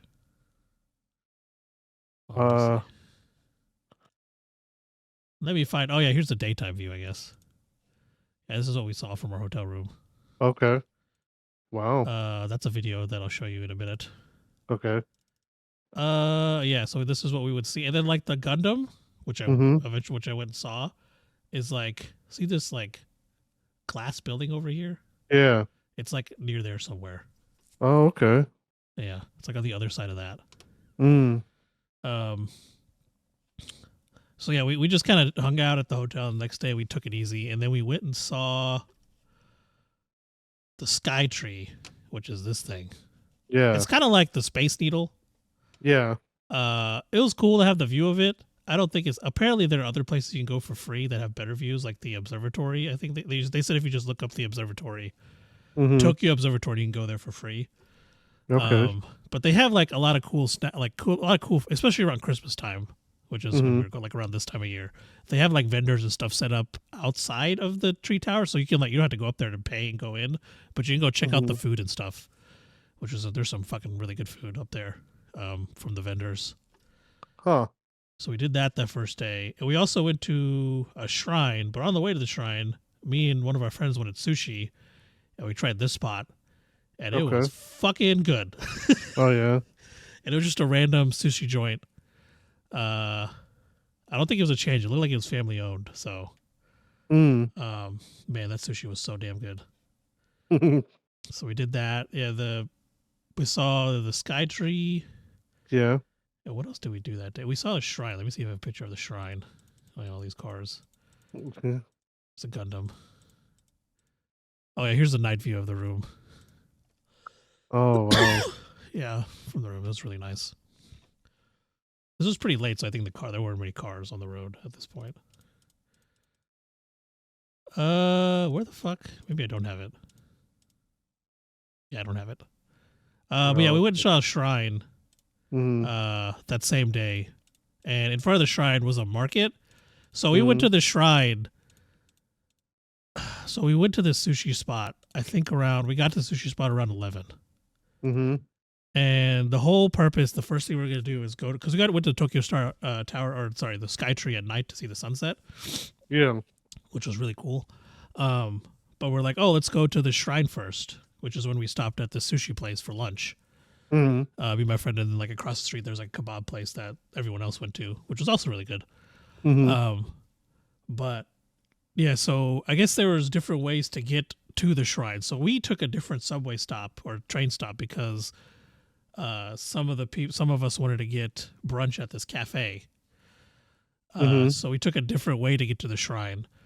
Apparently there's a stop that'll take you directly to the shrine, like you walk a little bit, but we took a different way. So we went through the market in front of the shrine first. And yeah, we left this place around 11:30, the sushi place.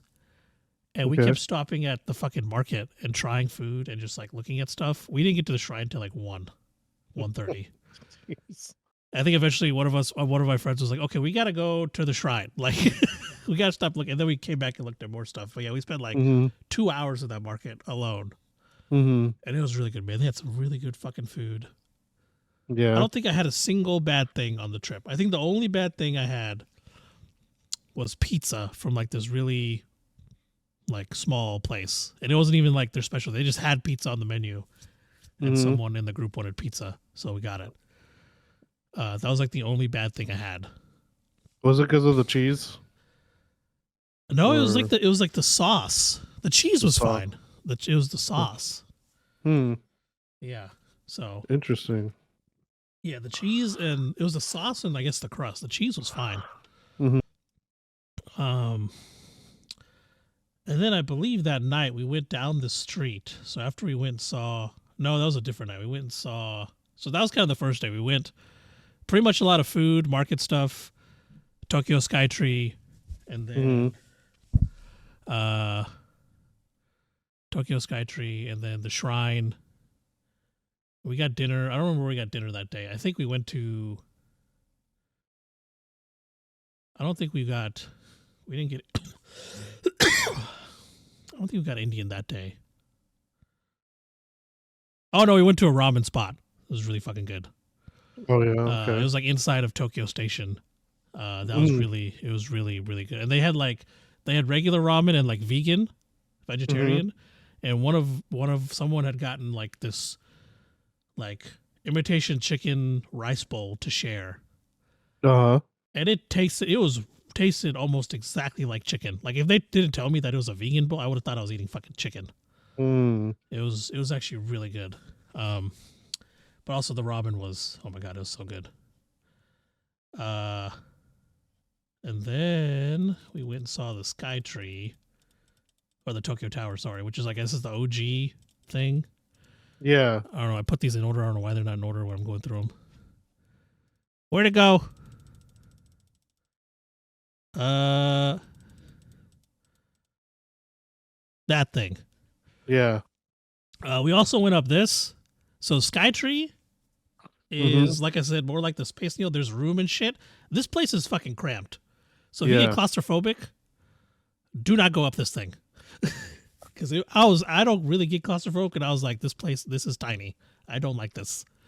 It's also because of too many people, or it's just a small, like they did good mitigating. It's just a small area. Like they did a pretty good job, like not keeping too many people up there. It's just the area is small.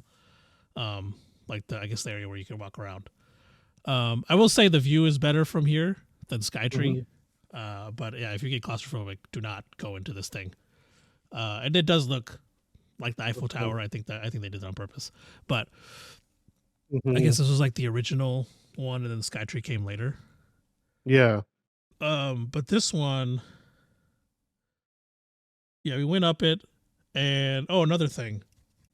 So if you go around this time of year, like November, December, the temperatures like during the day are like 50s and 60s. Mm-hmm. In the night, they're like lower 50s and may dip into the high 40s. Mm-hmm. But if you're a warm-bodied person like I am, during the day you can get away with like shorts and t-shirt. Mm-hmm. But like at night, I would throw on like my jacket. I would take it with me and like in my backpack. I'd throw it on at night if we were still out. But so I guess to them in Japan that's cold, like whatever temperature, 50s and 60s. Mm-hmm. So if you go into a shop, like the Tokyo Tower was like this, the Skytree was a little bit like it. The smaller shops, it's gonna be fucking hot in there. Just a heads up. I think the day we went to the Tokyo Tower, I wore pants, and I regretted it instantly. I was like, "Damn, it's fucking hot in here." So it also depends on where you're at too. I don't know if everywhere has air conditioning either. yeah, Right? yeah. Some places don't even have air conditioning. So it just depends. Like the bigger stores and stuff, yeah, they run like it's more regulated. Like the air, it's not as hot and stuff. Like it'd be like walking into a big department store here, right? It's not. Yeah. It's like a nice temperature. But like some of the smaller places, yeah, it just gets. I think one, it's because it's small and there's a lot of people in there, and they probably just don't have like a system that can keep up or one at all. So just a little heads up there. But yeah, it wasn't like any colder than it was here. Like 50s, 60s here feels like it does there. Like they feel the same. It's not any cold or anything. So okay. yeah, it's similar temperature, I guess. Yeah, so we did that. So that was the second day. We went up Tokyo Tree, and then we went on that street I was showing with all the cars. So there's that. We saw that going up to the Tokyo Tower. Just thought that was cool. Okay. The Yeah. little car lift thing. And then we saw these. Like we went to this. We were looking for this bakery shop. Mm-hmm. And then we were like, okay, well, we're gonna go back to the station. And then we like went down the street, and there's a bunch of like shops and stuff, and then these classic car dealerships. Like had all these cars in them that you can go in and buy. Like these. So a lot of them were still open. This was like 9 o'clock at night or 8 o'clock at night or something. Yeah. That was the back of Seaweed. Yeah, but they had like these. I thought I had more. Maybe not. That's that. That's most look like mostly Mercedes in there. Yeah, this one was a Mercedes dealer. Looked like. I don't know why they have that Figaro there. Yeah. I think it was Mercedes because they had a sign somewhere, and we like used Google Translate, the Google Lens to translate it. It's in Mercedes. This has a Porsche and looks like that's Aston. Aston, yeah. There are a couple other places I guess that I didn't get, but yeah, they had like 9 or 10 shops, like these classic car shops, which was kind of cool. Some of them were open, but like we didn't go in or anything. We just kind of looked at the cars. Yeah. So we did that, and then the first night, or this night, we went to this Indian restaurant in the mall. So we stayed at the Grand Nico Daiba, I think it was called. So where we stayed wasn't like downtown Tokyo. It was like a 10 to 15 minute train ride from downtown Tokyo. So when we were leaving, even when we were going, like the train would never be busy, which was really nice because like no one. It was like a suburb, I think. So like no one really came out from the city to this place. People would go to the city like at night, but we'd be coming back. Like people would go like after work, but we're coming back to the hotel. So like both ways, the train wasn't really full. So it was a nice area. So if you can like stay in I think it's called Odaiba is the area. If you can find a nice hotel, the Grand Nico was one of them. A nice hotel in the Odaiba area, that'd be probably like the best bet, because then you don't get like at night it's like super quiet. It's not really noisy, and like I don't know, they also have like stuff like they had a giant mall across the street from, or not even across the street. There's like a bridge connecting our hotel and a mall, and they had a bunch of food in there that we tried too. So like, if you're staying there for like extended period of time and like one day you're just fucking tired and don't want to go to the city, there's like actually a lot of stuff you can do in Odaiba itself, like just chill kind of. Like that's where the Gundam factory was. It's in Odaiba. It was like one stop away from our hotel. Okay. So that was kind of cool. And speaking of Gundam factory, I guess I'll show you. They had the Unicorn Gundam on display. Yeah. which is really cool. And also, yeah, the detail, like they have all the fucking, like, I think it's like check before and after use and all this stuff on there. Yeah. This is really cool. Yeah, the two. We didn't go inside the factory. Because the people I was with were really interested, and I was like, yeah, whatever, I just want to see the giant Gundam. So we like walked inside. We just didn't go inside the museum, I guess. Oh, okay. So yeah, it was cool. They had a bunch of Gundam stuff there. They have all this like, I guess, history of Gundam like right next to the Gundam where the statue was. Mm-hmm. Yeah, and I think that was the day. So we did Tokyo. We did Tokyo Tower. What did we do that night? We were really fucking tired that night. So we were supposed to go to Akibara that second night. Mm-hmm. But we were so fucking tired because we were still jet lagged, and then we walked a bunch the day before and that day. Mm-hmm. Oh, we went and saw the Imperial Palace. I don't have the pictures here. Oh, okay. Yeah, so we went and saw the Imperial Palace Tuesday. That's how we started our day. Mm-hmm. And then we went to the Tokyo Tower, and then we went to like that shopping street at night and bought some stuff. Mm. And then also that night, we stopped at Tokyo Station on the way back, Mm-hmm. and we bought a bunch of fucking sweets to try. Oh, And yeah. they were all really, really good. Mm-hmm. We had like this butter biscuit thing. It was just straight up butter, like flavored butter in like biscuit form. We had like these cakes and stuff. Mm-hmm. Cheesecake, key lime pie. We had like a fruit cake that was really good. And then I tried like, my friend tried some too. I tried a takoyaki several times. Every single time it was good. Mm-hmm. We also tried, like, there's a lot of karage everywhere. We tried that. Mm-hmm. Like, different vendors would have different sauces. And again, all the sauces were really fucking good. Mm. What else did we try? Oh, they had like these rice ball things. Mm-hmm. Like they're like steamed rice balls. Yeah. And it didn't look like a rice ball initially. Like it was like smooth. And they put like a sauce on it. We had that like every chance we got. That shit was really fucking good. Mm. It was like super sweet. Or it could be savory, like whatever, depending on the sauce you pick. Mm-hmm. What else did we have there? So the second day, we were like, it was kind of confusing on how to get to the Imperial Palace. Mm-hmm. So they have gardens that you can go watch for, like I think it's all, most of the stuff we did was free. I think the only thing we paid for was Tokyo Tower and the Sky Tree. But like the palaces and shrines and stuff, they're all free. The most you would have to do is like wait to get in, like the gardens. Depending on the time you go, there may be a line to get into the gardens.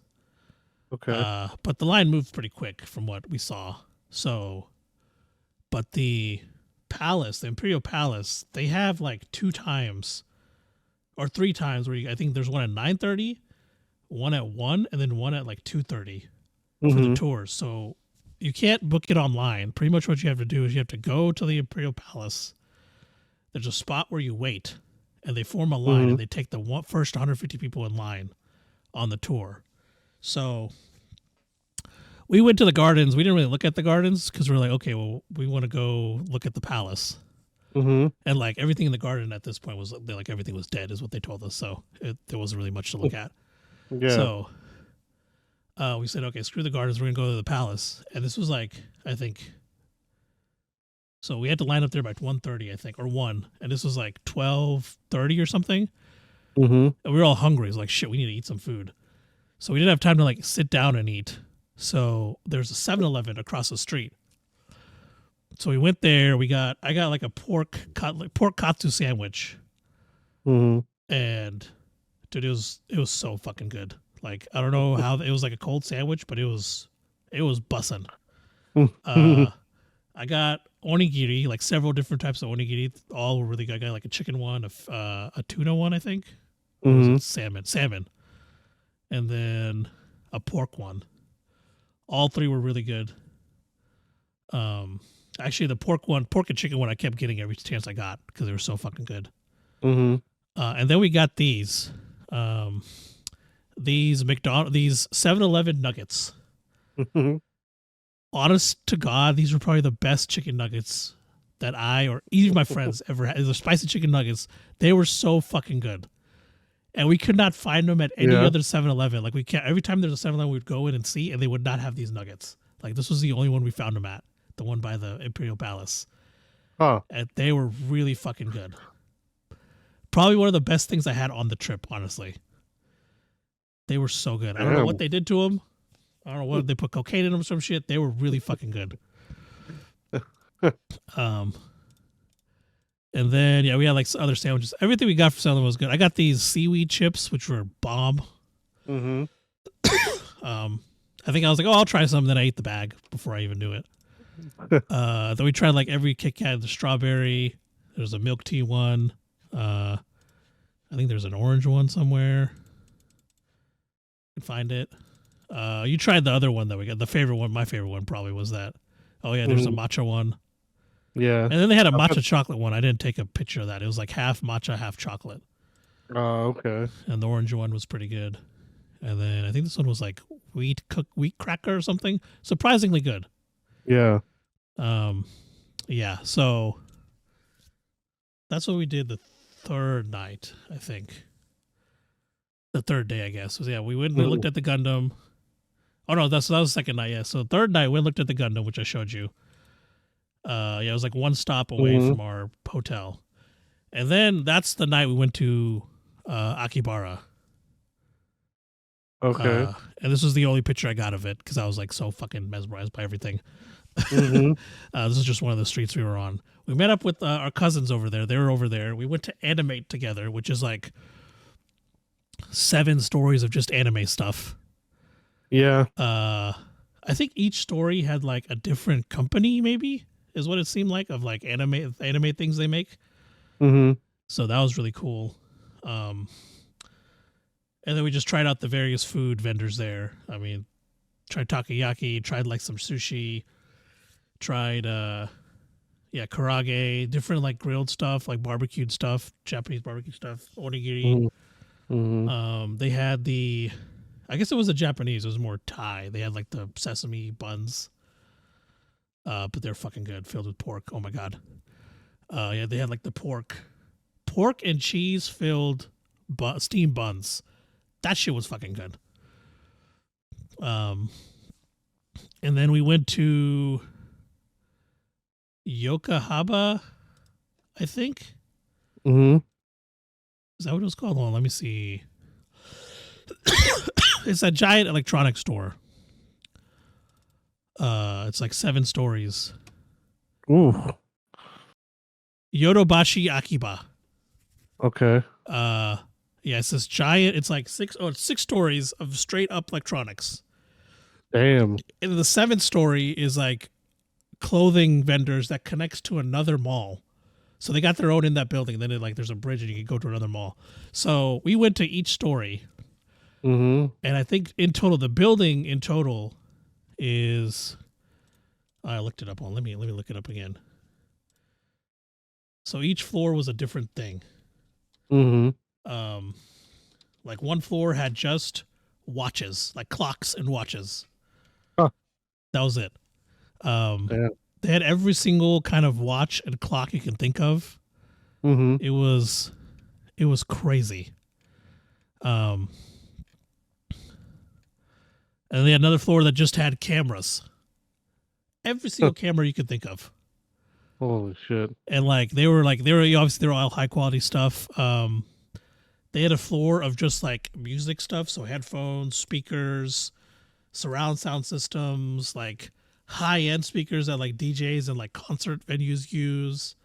Mm-hmm. I said surround sound. They had Sony Walkmans there that you can still buy, like the digital ones. They even had freaking not only the Sony digital, they had the cassette ones.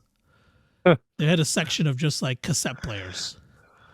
You can buy the portable ones, the boom boxes. It was crazy how much stuff you could when you get up, like we got off, we would take the escalators that were at one end of the floor. If you got up and you looked at if you got off the escalator and looked at the other end, you could not see the other wall. It was that fucking huge. Then there was a floor of just fucking I guess, toys, Gundams, fucking anime figures, models, like model airplanes, train sets, cars. Yeah, the Gundams you can build, Gunpla, freaking Zoids. Every single like anime you can think of, they had something for it there.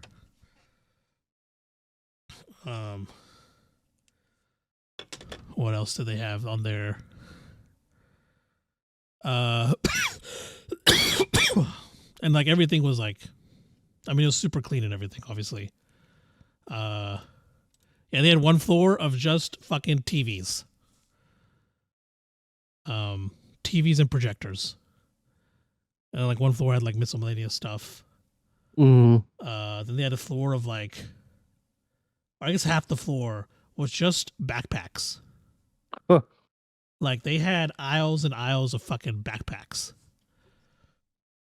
And we actually spent quite a bit of time there because my friend's mom was looking for a backpack. Oh, yeah. So she ended up buying one from somewhere else. But yeah, we spent quite a bit of time in that backpack area. But I still need to see. Let me see how big. Yeah, 6 stories of straight up electronic. And then the final, the 6th story, which was the last one we saw before we went and met up with our cousins, was the video game floor. Okay. So it was all video games. Ooh. They had a giant PlayStation, giant Xbox, giant Nintendo section. Then they had like a classic section. They had like a PC section. They had every single gaming thing you could think of. They had it there. I think they even had like some like Steam Decks and shit for sale over there. Is what it looked like. I didn't like walk over. It looked like a Steam Deck. I don't know. It could have been something else, but it's like apparently it started off as like a camera multimedia store and then just grew to what it is now. That was probably like the coolest thing I saw there in Akibara. We spent like 3 hours in this place just looking at different things. Obviously didn't buy anything. I almost did buy a Sony Walkman. I was really close to it. I was like, eh. Oh yeah.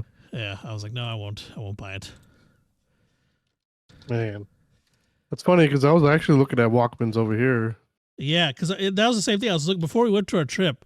I was looking at some. I was like, oh, can we buy them? And like, you can buy some. Well, I found some, but like they had like every single one there, obviously because it's Japan. But yeah, so it is 256,000 square feet, all 6 floors together. Jeez. So it's fucking big. Yeah. No joke. Yeah, it's a big old store. So yeah, we did that. Most of our time in Akibara, I think, was spent there. And then like there, so I went with my 2 friends who were brothers, and then their sister and mom came along. Their sister and mom went and did like their own shopping. Oh, and then I guess the 5th floor, I forgot, was all home appliance shit. Like washer, dryers, dishwashers. They had like steam cabinets you could buy there. They had stuff I had never seen before in my life, like over there. It was crazy.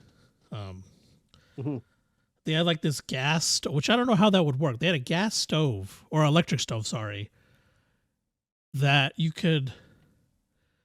would press like a button and it like fell and it would like a solid surface would come out. And I guess you can use that to like cut shit or prep. It was really weird.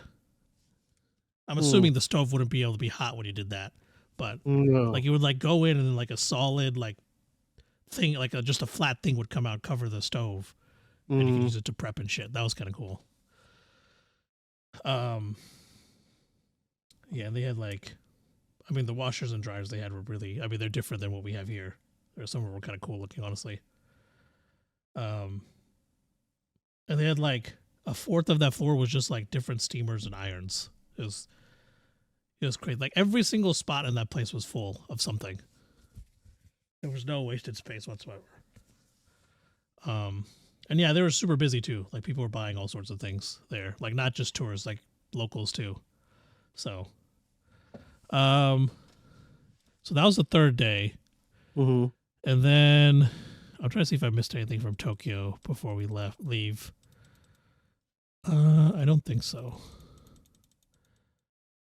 Oh, this spot. So this ramen spot. So we were going to go to this chain restaurant. Forgot what it was called. Mm-hmm. But we were going to go there because my two friends who came with me don't really eat red meat. They will if they have to, but I guess that day they just didn't feel like it. And then their mom and sister are vegetarian, right?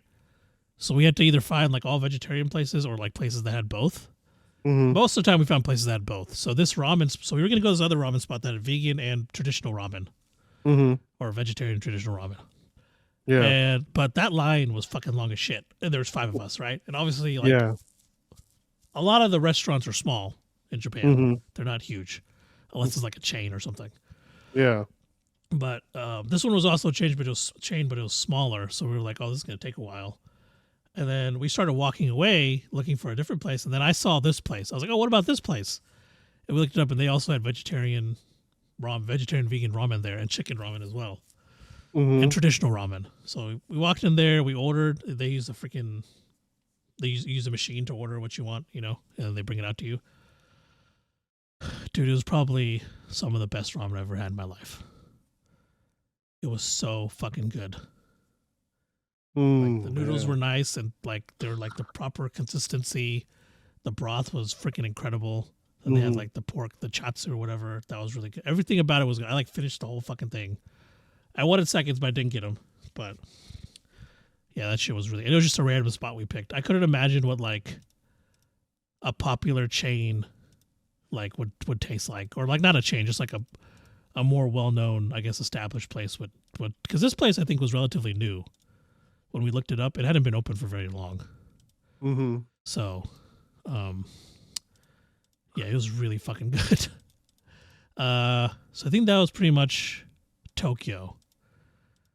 Okay. Oh, and then here, I don't know if can you still see my screen? Yeah. So then Thursday we took the bullet train, which is right here, to Kyoto, and we saw Mount Fuji.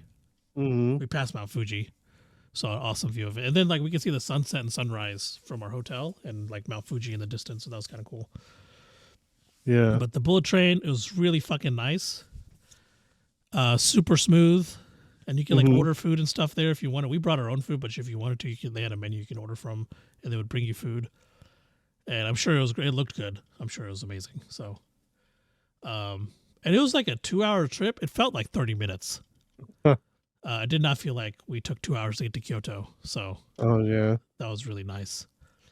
And then, so we didn't do it on our seats. So we had to get 2 different cars because we couldn't book.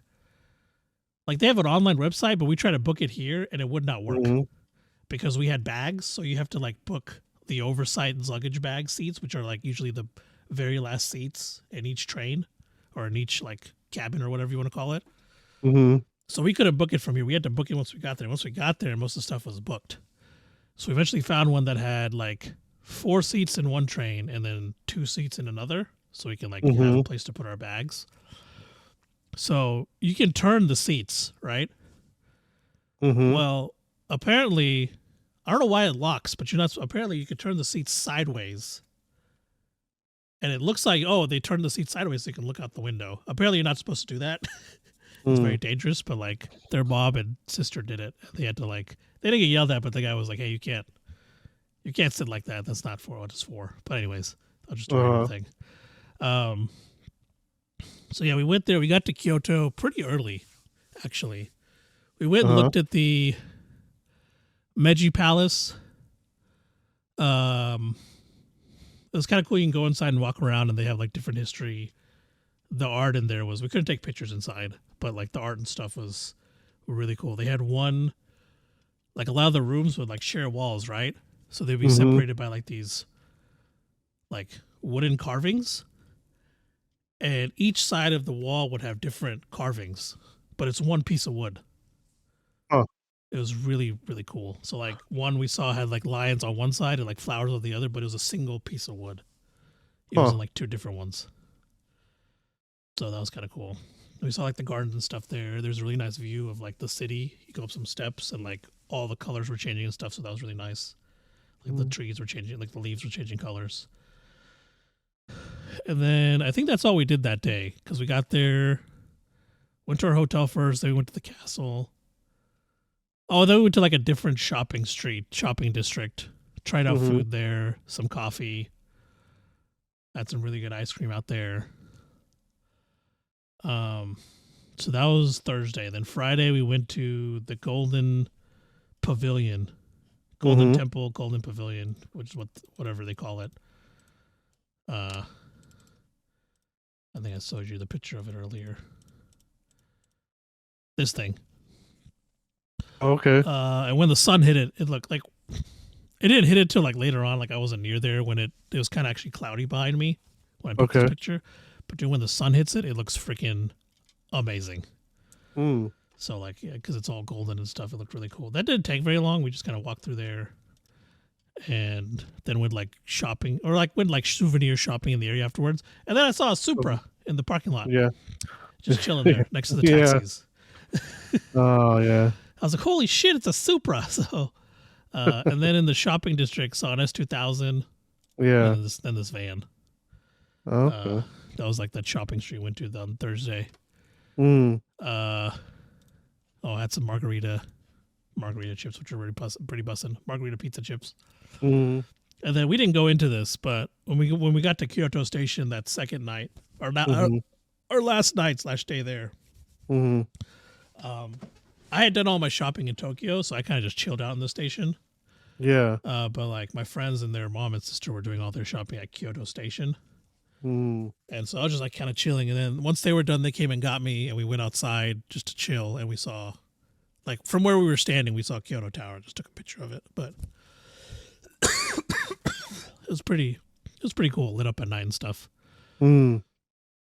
And I think that was it.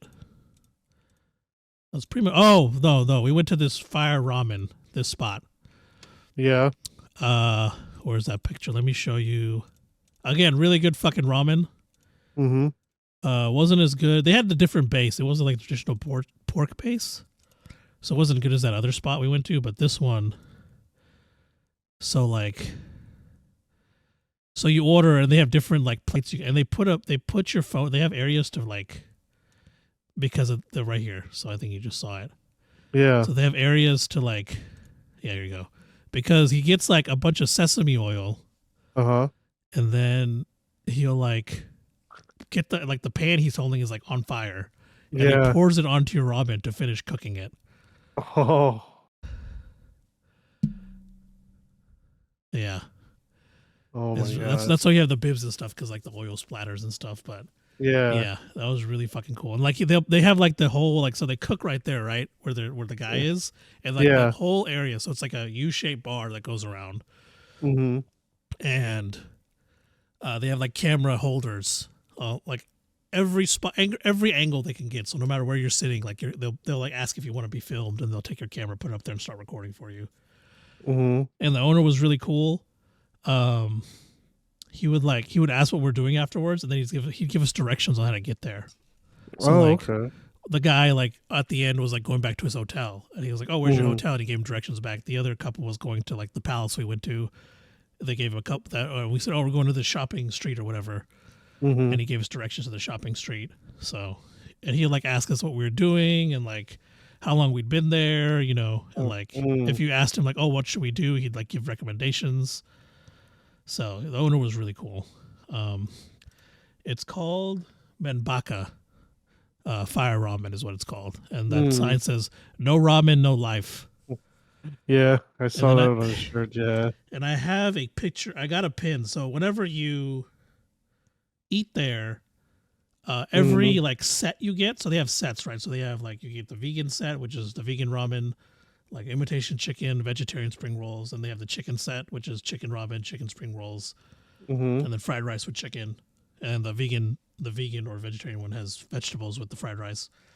And then they have the traditional set, which is pork-based ramen with pork spring rolls, or pork dumplings. Sorry, not spring rolls. Pork dumplings, and then pork fried rice, and which is the one I got. So every set you get, they give you like a coin that can be used in these little, you see these little vending machines right here or whatever. Yeah. So after you eat, after you pay, they give you the coins, and you go use them in those machines, and you get pins. So I think the top one is English, the bottom one is Japanese. Okay. So my two friends put theirs in, Mm-hmm. and like they got their pins. I was in the restroom, right? Then I came out and they gave me my coin. Mm-hmm. But when I went to go put mine in the English one, it got like stuck. Like it Oh. wasn't working. I was like, oh shit. So like my friend went inside and was like, hey, the thing out there is not working. It's stuck. So she came out with another coin, and yeah, Mm-hmm. they couldn't get it to work. So she gave me Oh. another coin, and she was like, do you want a Japanese one? I was like, oh yeah, sure. I didn't know there was a difference until she told me. I was like, Uh-huh. oh yeah, I'd rather have a Japanese pin anyways. So Yeah. she gave me the Japanese pin, and then I never translated it until I got back home, and I sent it to you Mm-hmm. on Discord. This is what my pin says. If you check your Oh. Discord messages.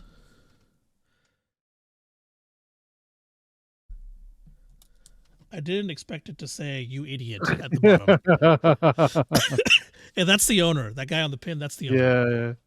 Yeah. That's So funny. I think that was pretty funny. Yeah. Yeah. So I just thought it said what theirs said, which is no ramen, no life. But I guess mine was different. So I Mm-hmm. have it sitting on my desk now. But yeah, that was pretty cool. Uh, yeah. And then we flew back. That was pretty much it. Friday was the last day. That was the ramen, and then we went shopping for well, I didn't. I just sat around and like kind of hung out, just chilled in the station while they all went shopping. Okay. That was the last night, and then okay. So the two things we did try. Let me see if I can pull it up and share that with you. So we did try a couple fast food joints while we were there. Tried Taco Bell. Taco Bell doesn't carry beans over there, but the other stuff, there was like nothing special really. It's kind of similar menu to what we have here. Huh. Then we had gotten McDonald's the last night there. So like we had eaten lunch. We had eaten that fire ramen like at 3. Oh, another thing. That fire ramen place closes at 3, right? Mm-hmm. So we showed up like at 2:15. Yeah. And the way they do it there, I think all their restaurants do it, but I know these guys specifically do it because I've witnessed it. If you're lined up, so they'll Yeah. come out and check the line every now and then. Mm-hmm. If you're in the line before 3, they will serve you no matter what time it is. Oh, okay. So we went in at 3, and we didn't get out till like 3:45, almost 4. And there were still people. There were people. The people that were behind us were still waiting. They still served them. Like they brought them in and served them, and like still like yeah, they still served them, which I thought was kind of cool. Like if you're in that line before 3, they will serve you. Okay. Oh, and then so let me see if I can share this with you. There's some other pictures I didn't download. Screen share. I should be looking at my browser now. Oh, yeah. So the guy went around and had us take pictures like this at the fire ramen place. They made Mitesh do this one for whatever reason. My friend Mitesh. Yeah. Yeah. So let's see. I was gonna see if I can find the. So we had McDonald's the last night there. Mm-hmm. I forgot to take fucking pictures because I was so goddamn tired. Oh, here's that pork and cheese steam bun, which was really fucking good. Okay. Here's some like barbecue chicken we got. It was really good. Mm-hmm. This was like spicy chicken we got. It was also really good. Mm-hmm. And the best karage this was like a chocolate pound cake. Oh my god. Yeah. That was Oh, so man. fucking good. It was a 7-Eleven side. It was so fucking everything there was so good.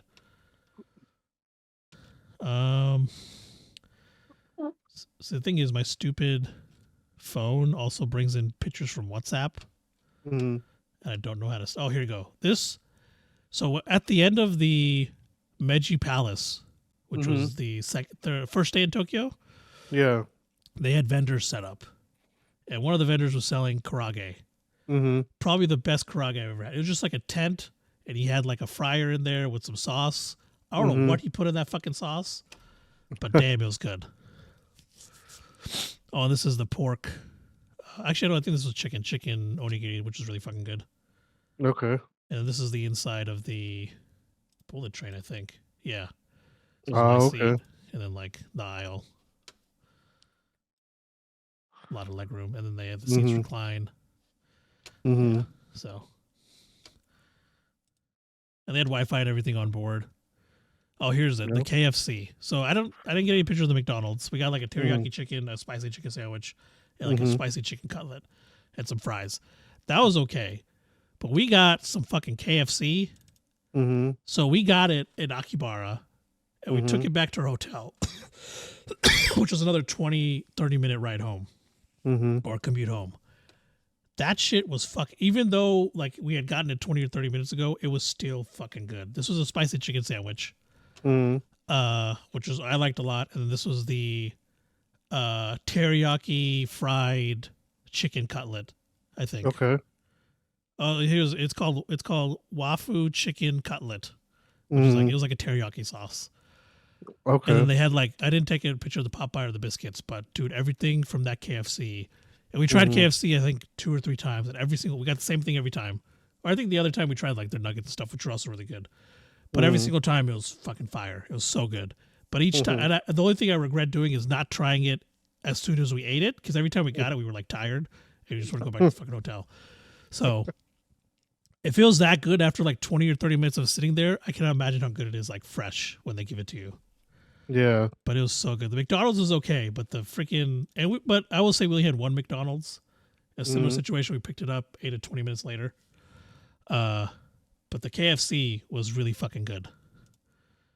I will say that much. So I would definitely give KFC a try if you're there. Again, Taco Bell was okay. The McDonald's was the other one we tried. What the hell is this? Oh yeah, this is the kitchen. So this is where they were cooking. Oh, okay. So this was our view. And see all those phone holders there? Mm-hmm. Yeah, so yeah, this is where they would cook. So that was our view.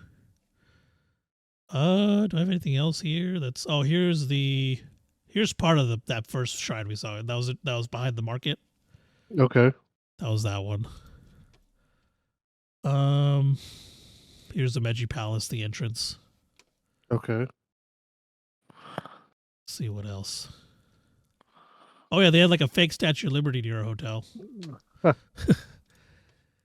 then I mean, it looks real enough. I mean, yeah. Here's the Imperial Palace, like part of it. Okay. Oh yeah, here is behind us. This is the shrine in front of the market. Mm-hmm. I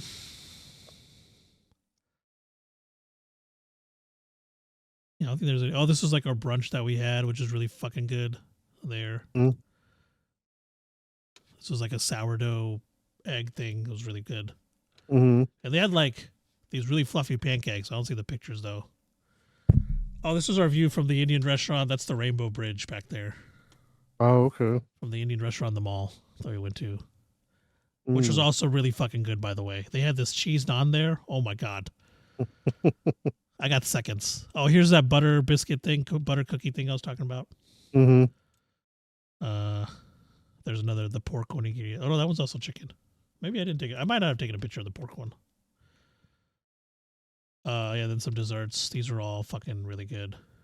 Oh, okay. Tiramisu. Oh, this is the rice ball thing I was talking about. So this one's got the red bean on it. Uh-huh. But it's like the steamed little rice ball stuff. Uh-huh. So that's what that was. But yeah, I think that's pretty much it. This was the picture I took when we were leaving San Francisco. Mm. Yeah, man. It was really, really fun. I am going to do everything I can to go back like December of next year, honestly. Mm. Spend some more time there. Okay. Oh, here's some shots of the Akibara. They had like a Liger there. The Gun Plus section.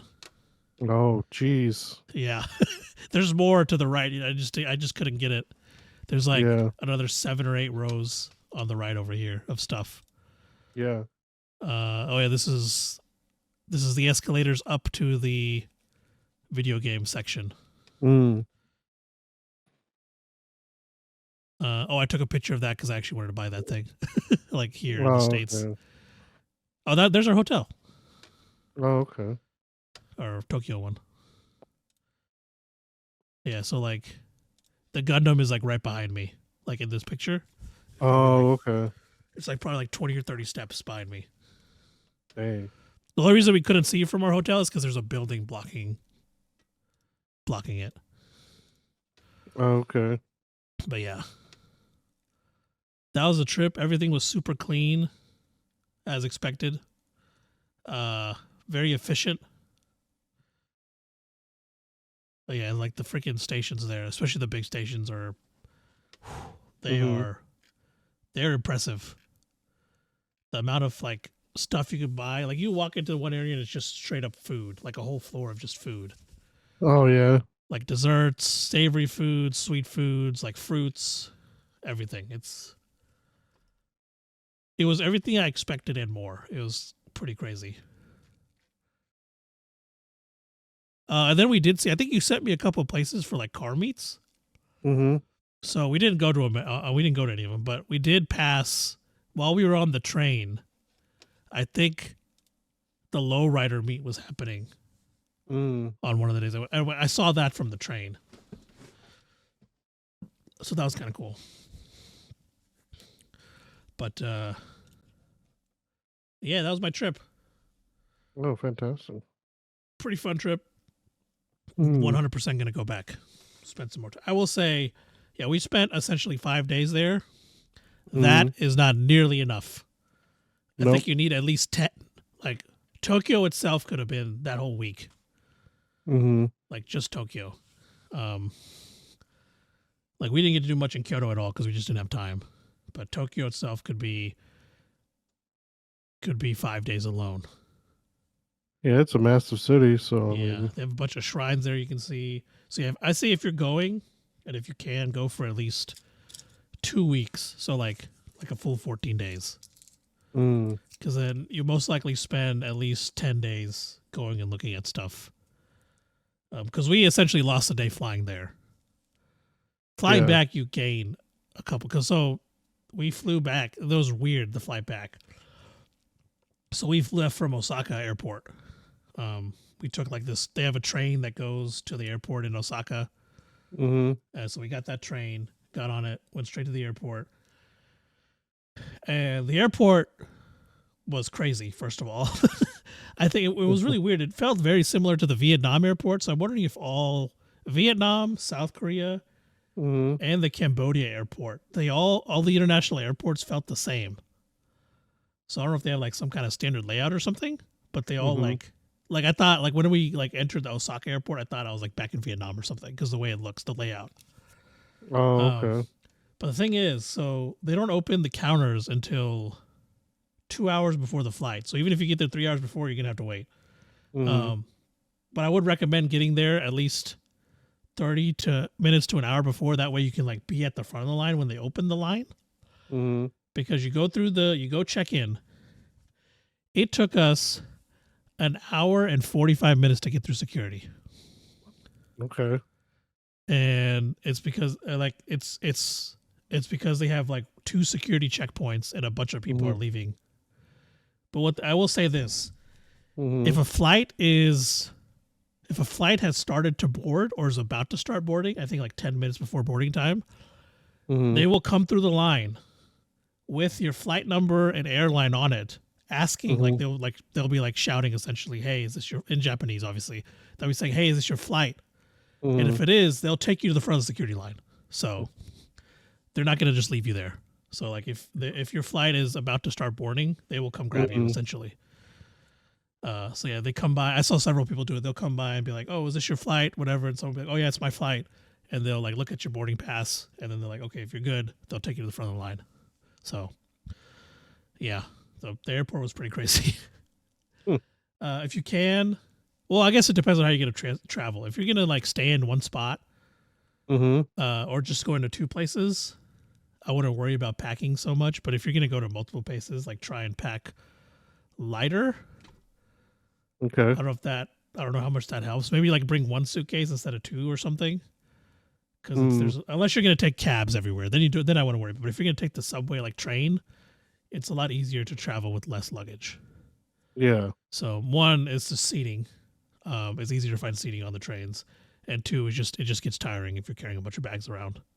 So, and from my understanding, they will. A lot of places do ship stuff. So if you want to buy something, you pay a little extra, they'll ship it back home for you. So, the bigger shops, obviously, like the souvenir shops and stuff, you gotta take that. But like the bigger stores seem to be willing to ship items for you. So, okay. Or if you just want to buy it all, then ship it yourself while you're there. That's also a possibility, apparently. So, but yeah, that's pretty much it. We flew when we came back. We went from Osaka to Seoul on like the oldest airplane in the world. It was like a Boeing 737-400, which they made in like 1985 is when they started production. And I don't think they've made it since like 2000. They were still flying that thing. I was like, it was like the plane. It was probably like a similar plane I took when I went to India in like 4th grade. Like the armrests were super thick. The remote was like in the armrest for the screen. I don't think the screen was touchscreen. I think you had to use the remote to control it. And it was like this thick screen that was putting off a bunch of heat. Like very old. It was weird, but we took an Airbus, a nicer Airbus from Seoul to San Francisco, which was like a 10-hour flight. Direct flight to San Francisco. So, but they also do direct, like from Tokyo, they do direct flights from San Francisco to LAX to San Diego. So if you're like leaving from Tokyo, it might be easier. But we ended up leaving from Osaka. So, but yeah, it was a great trip. Amazing food, really nice people. In terms of like knowing the language, because of technology now, it's a lot easier if you like I knew some, like we all knew some conversational basic stuff because we all pretty much just kind of read up on it before we left. But like if you have like the Google Translate apps and stuff, that's what they use. Like if you go to the market and you're not understanding what they're saying, they'll like pull out their phone, put up whatever language you're speaking in. Like he'll show you, be like, oh, what language? And then you like point to it. They'll type out what they are trying to say and then just show you the phone. So also Google Lens, you point it and take a picture at something, it'll translate it for you. So there's also that. That's kind of how we translate the menus in the smaller places.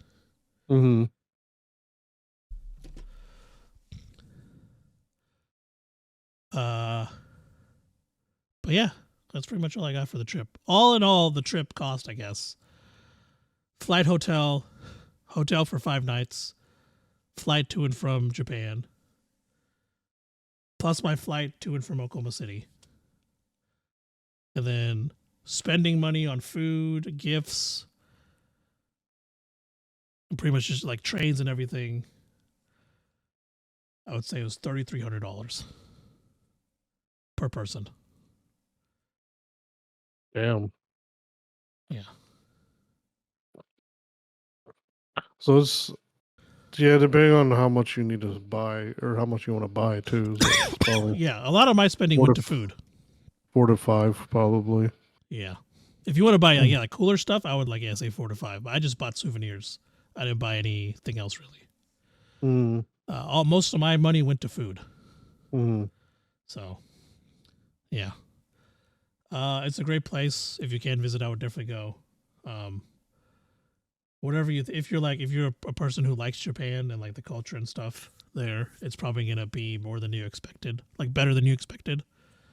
That's what it was like for me and all my friends who went. So, if you are vegan, vegetarian, there are options for you. You just gotta like find them. Like we found options for their sister and friend, my friend's sister and friend, mom, everywhere. So, or if you don't eat red meat too, I mean they got options. So if you're worried about all that, there are plenty. We found a lot actually. So getting food there was never really a problem, honestly. Oh, okay. I guess the biggest thing was like we didn't really plan anything, so getting to the food thing was more of a hassle than anything. Had we like planned it out meticulously, I think like it would have been a little easier, but it wasn't that much harder, honestly. So, and there's a lot of fucking walking. Be ready for that. We walked 25 to 30,000 steps a day. We had one light day, and I think that day was like 20,000 steps. So it's a lot of fucking walking. I lost like 7 pounds just from walking on that trip. Jeez. Yeah, so. But, yeah, that's all I got for the trip. Hope I didn't bore anyone to death. I don't know. That's interesting. Yeah. Was there anything you, like, questions you had or anything, like, you did in particular about stuff? Not really. I was just more interested on, like, Akihabara and stuff, so... Yeah. That's a must visit place if you're there. Like, definitely go check it out. My cousins actually spent 2 days there. They went like half of one day and half of the next. So we just spent we spent most of our last day in Akihabara. Mm-hmm. So, and I would try and go, honestly, if you're going to go to Akihabara, I would try and go towards the beginning of your trip when you're not as tired. Mm-hmm. Because there's a lot of walking in Akihabara itself. And if you do what we did, like go on the third day, you're going to get like just tired of walking in general. So yeah, I would try and go earlier in the trip. Because the other stuff, like the temples and stuff, that's not actually that much walking because they have stations that go directly to those places. And Akihabara is the same way. There's a stop that's called Akihabara.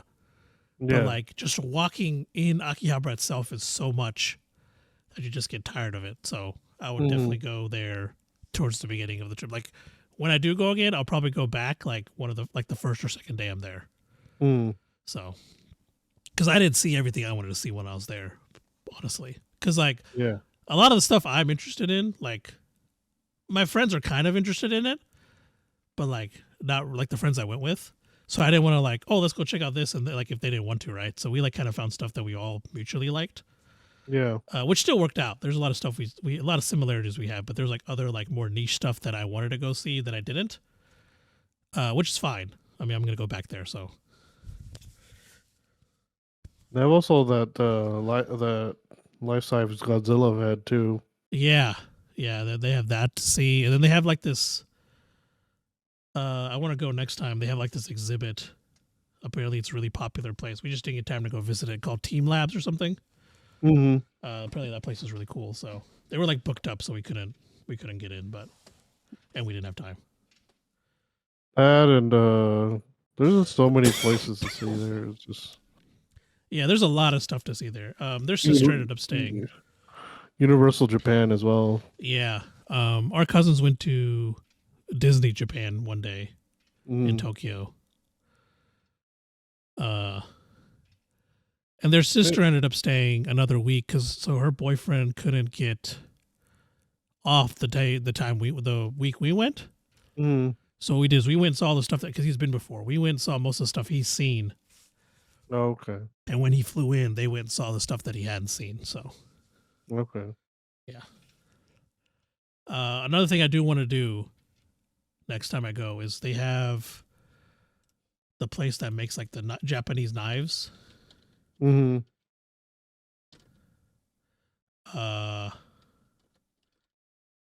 forgot what it was called. I think they have two. They're both the same.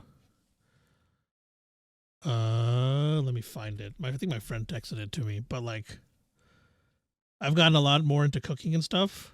So I want to like cook like a certain amount of dishes over the next year. And then like when I go there next time, I want to buy like a Japanese shotaku knife from the shop. But they're like super expensive. Yeah. Because they're like the best of the best. I'm trying to find the shop. Give me 1 second. If I can find the group text. Okay. Because like I think their sister was gonna buy them one each, but they're like, oh, just leave it. We'll just because they're also gonna go. My friends are also gonna go again at some point, so they're like, we'll just get it next time.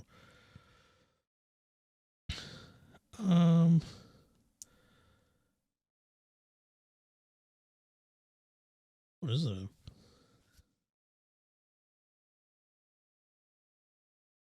Let's see if I can find it. Oh, here you go. Aritsugu? Is that how you say it? It's in Kyoto.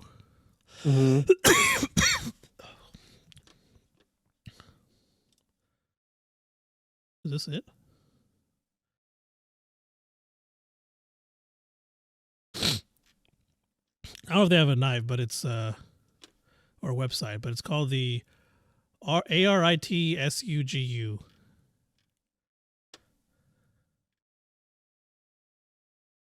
Yeah, they're like Aritsugu. Yeah, Aritsugu knives. So those are the ones. Those are like the top Japanese knives. So yeah, that was a place that I want to go back and see, and like actually get a knife from there. And they give you like, if you buy one from there, they give you like a nice box and like a stone to sharpen it on and everything. And they like show you. I think they show you how to sharpen and everything properly. So that'd be kind of cool. But yeah, next time. Mm. But yeah, that's all I got. Well, is there anything else you want to talk about? No, I think that's a good chunky episode, I think. Yeah, I think it's a good episode. But yeah, that's all we got for you guys today. Hope you guys enjoyed the episode. You can catch us every Sunday at 8 p.m. on Spotify, Google Podcasts, Apple Podcasts, and Anchor, as well as YouTube. You just type in nerd.get and we'll come up. And whatever platform you are using, be sure to rate us. Helps us gain some visibility. Get some more people in here listening to what we're talking about and stuff like that. So you can also follow us on Instagram, Facebook, and TikTok at NerdGet1. And where can they find you? NerdGet Vikas on Instagram, Snapchat, and YouTube gaming. All right. But yeah, that's all we got for you guys this week. We will catch you guys next week. All right, bye. Bye.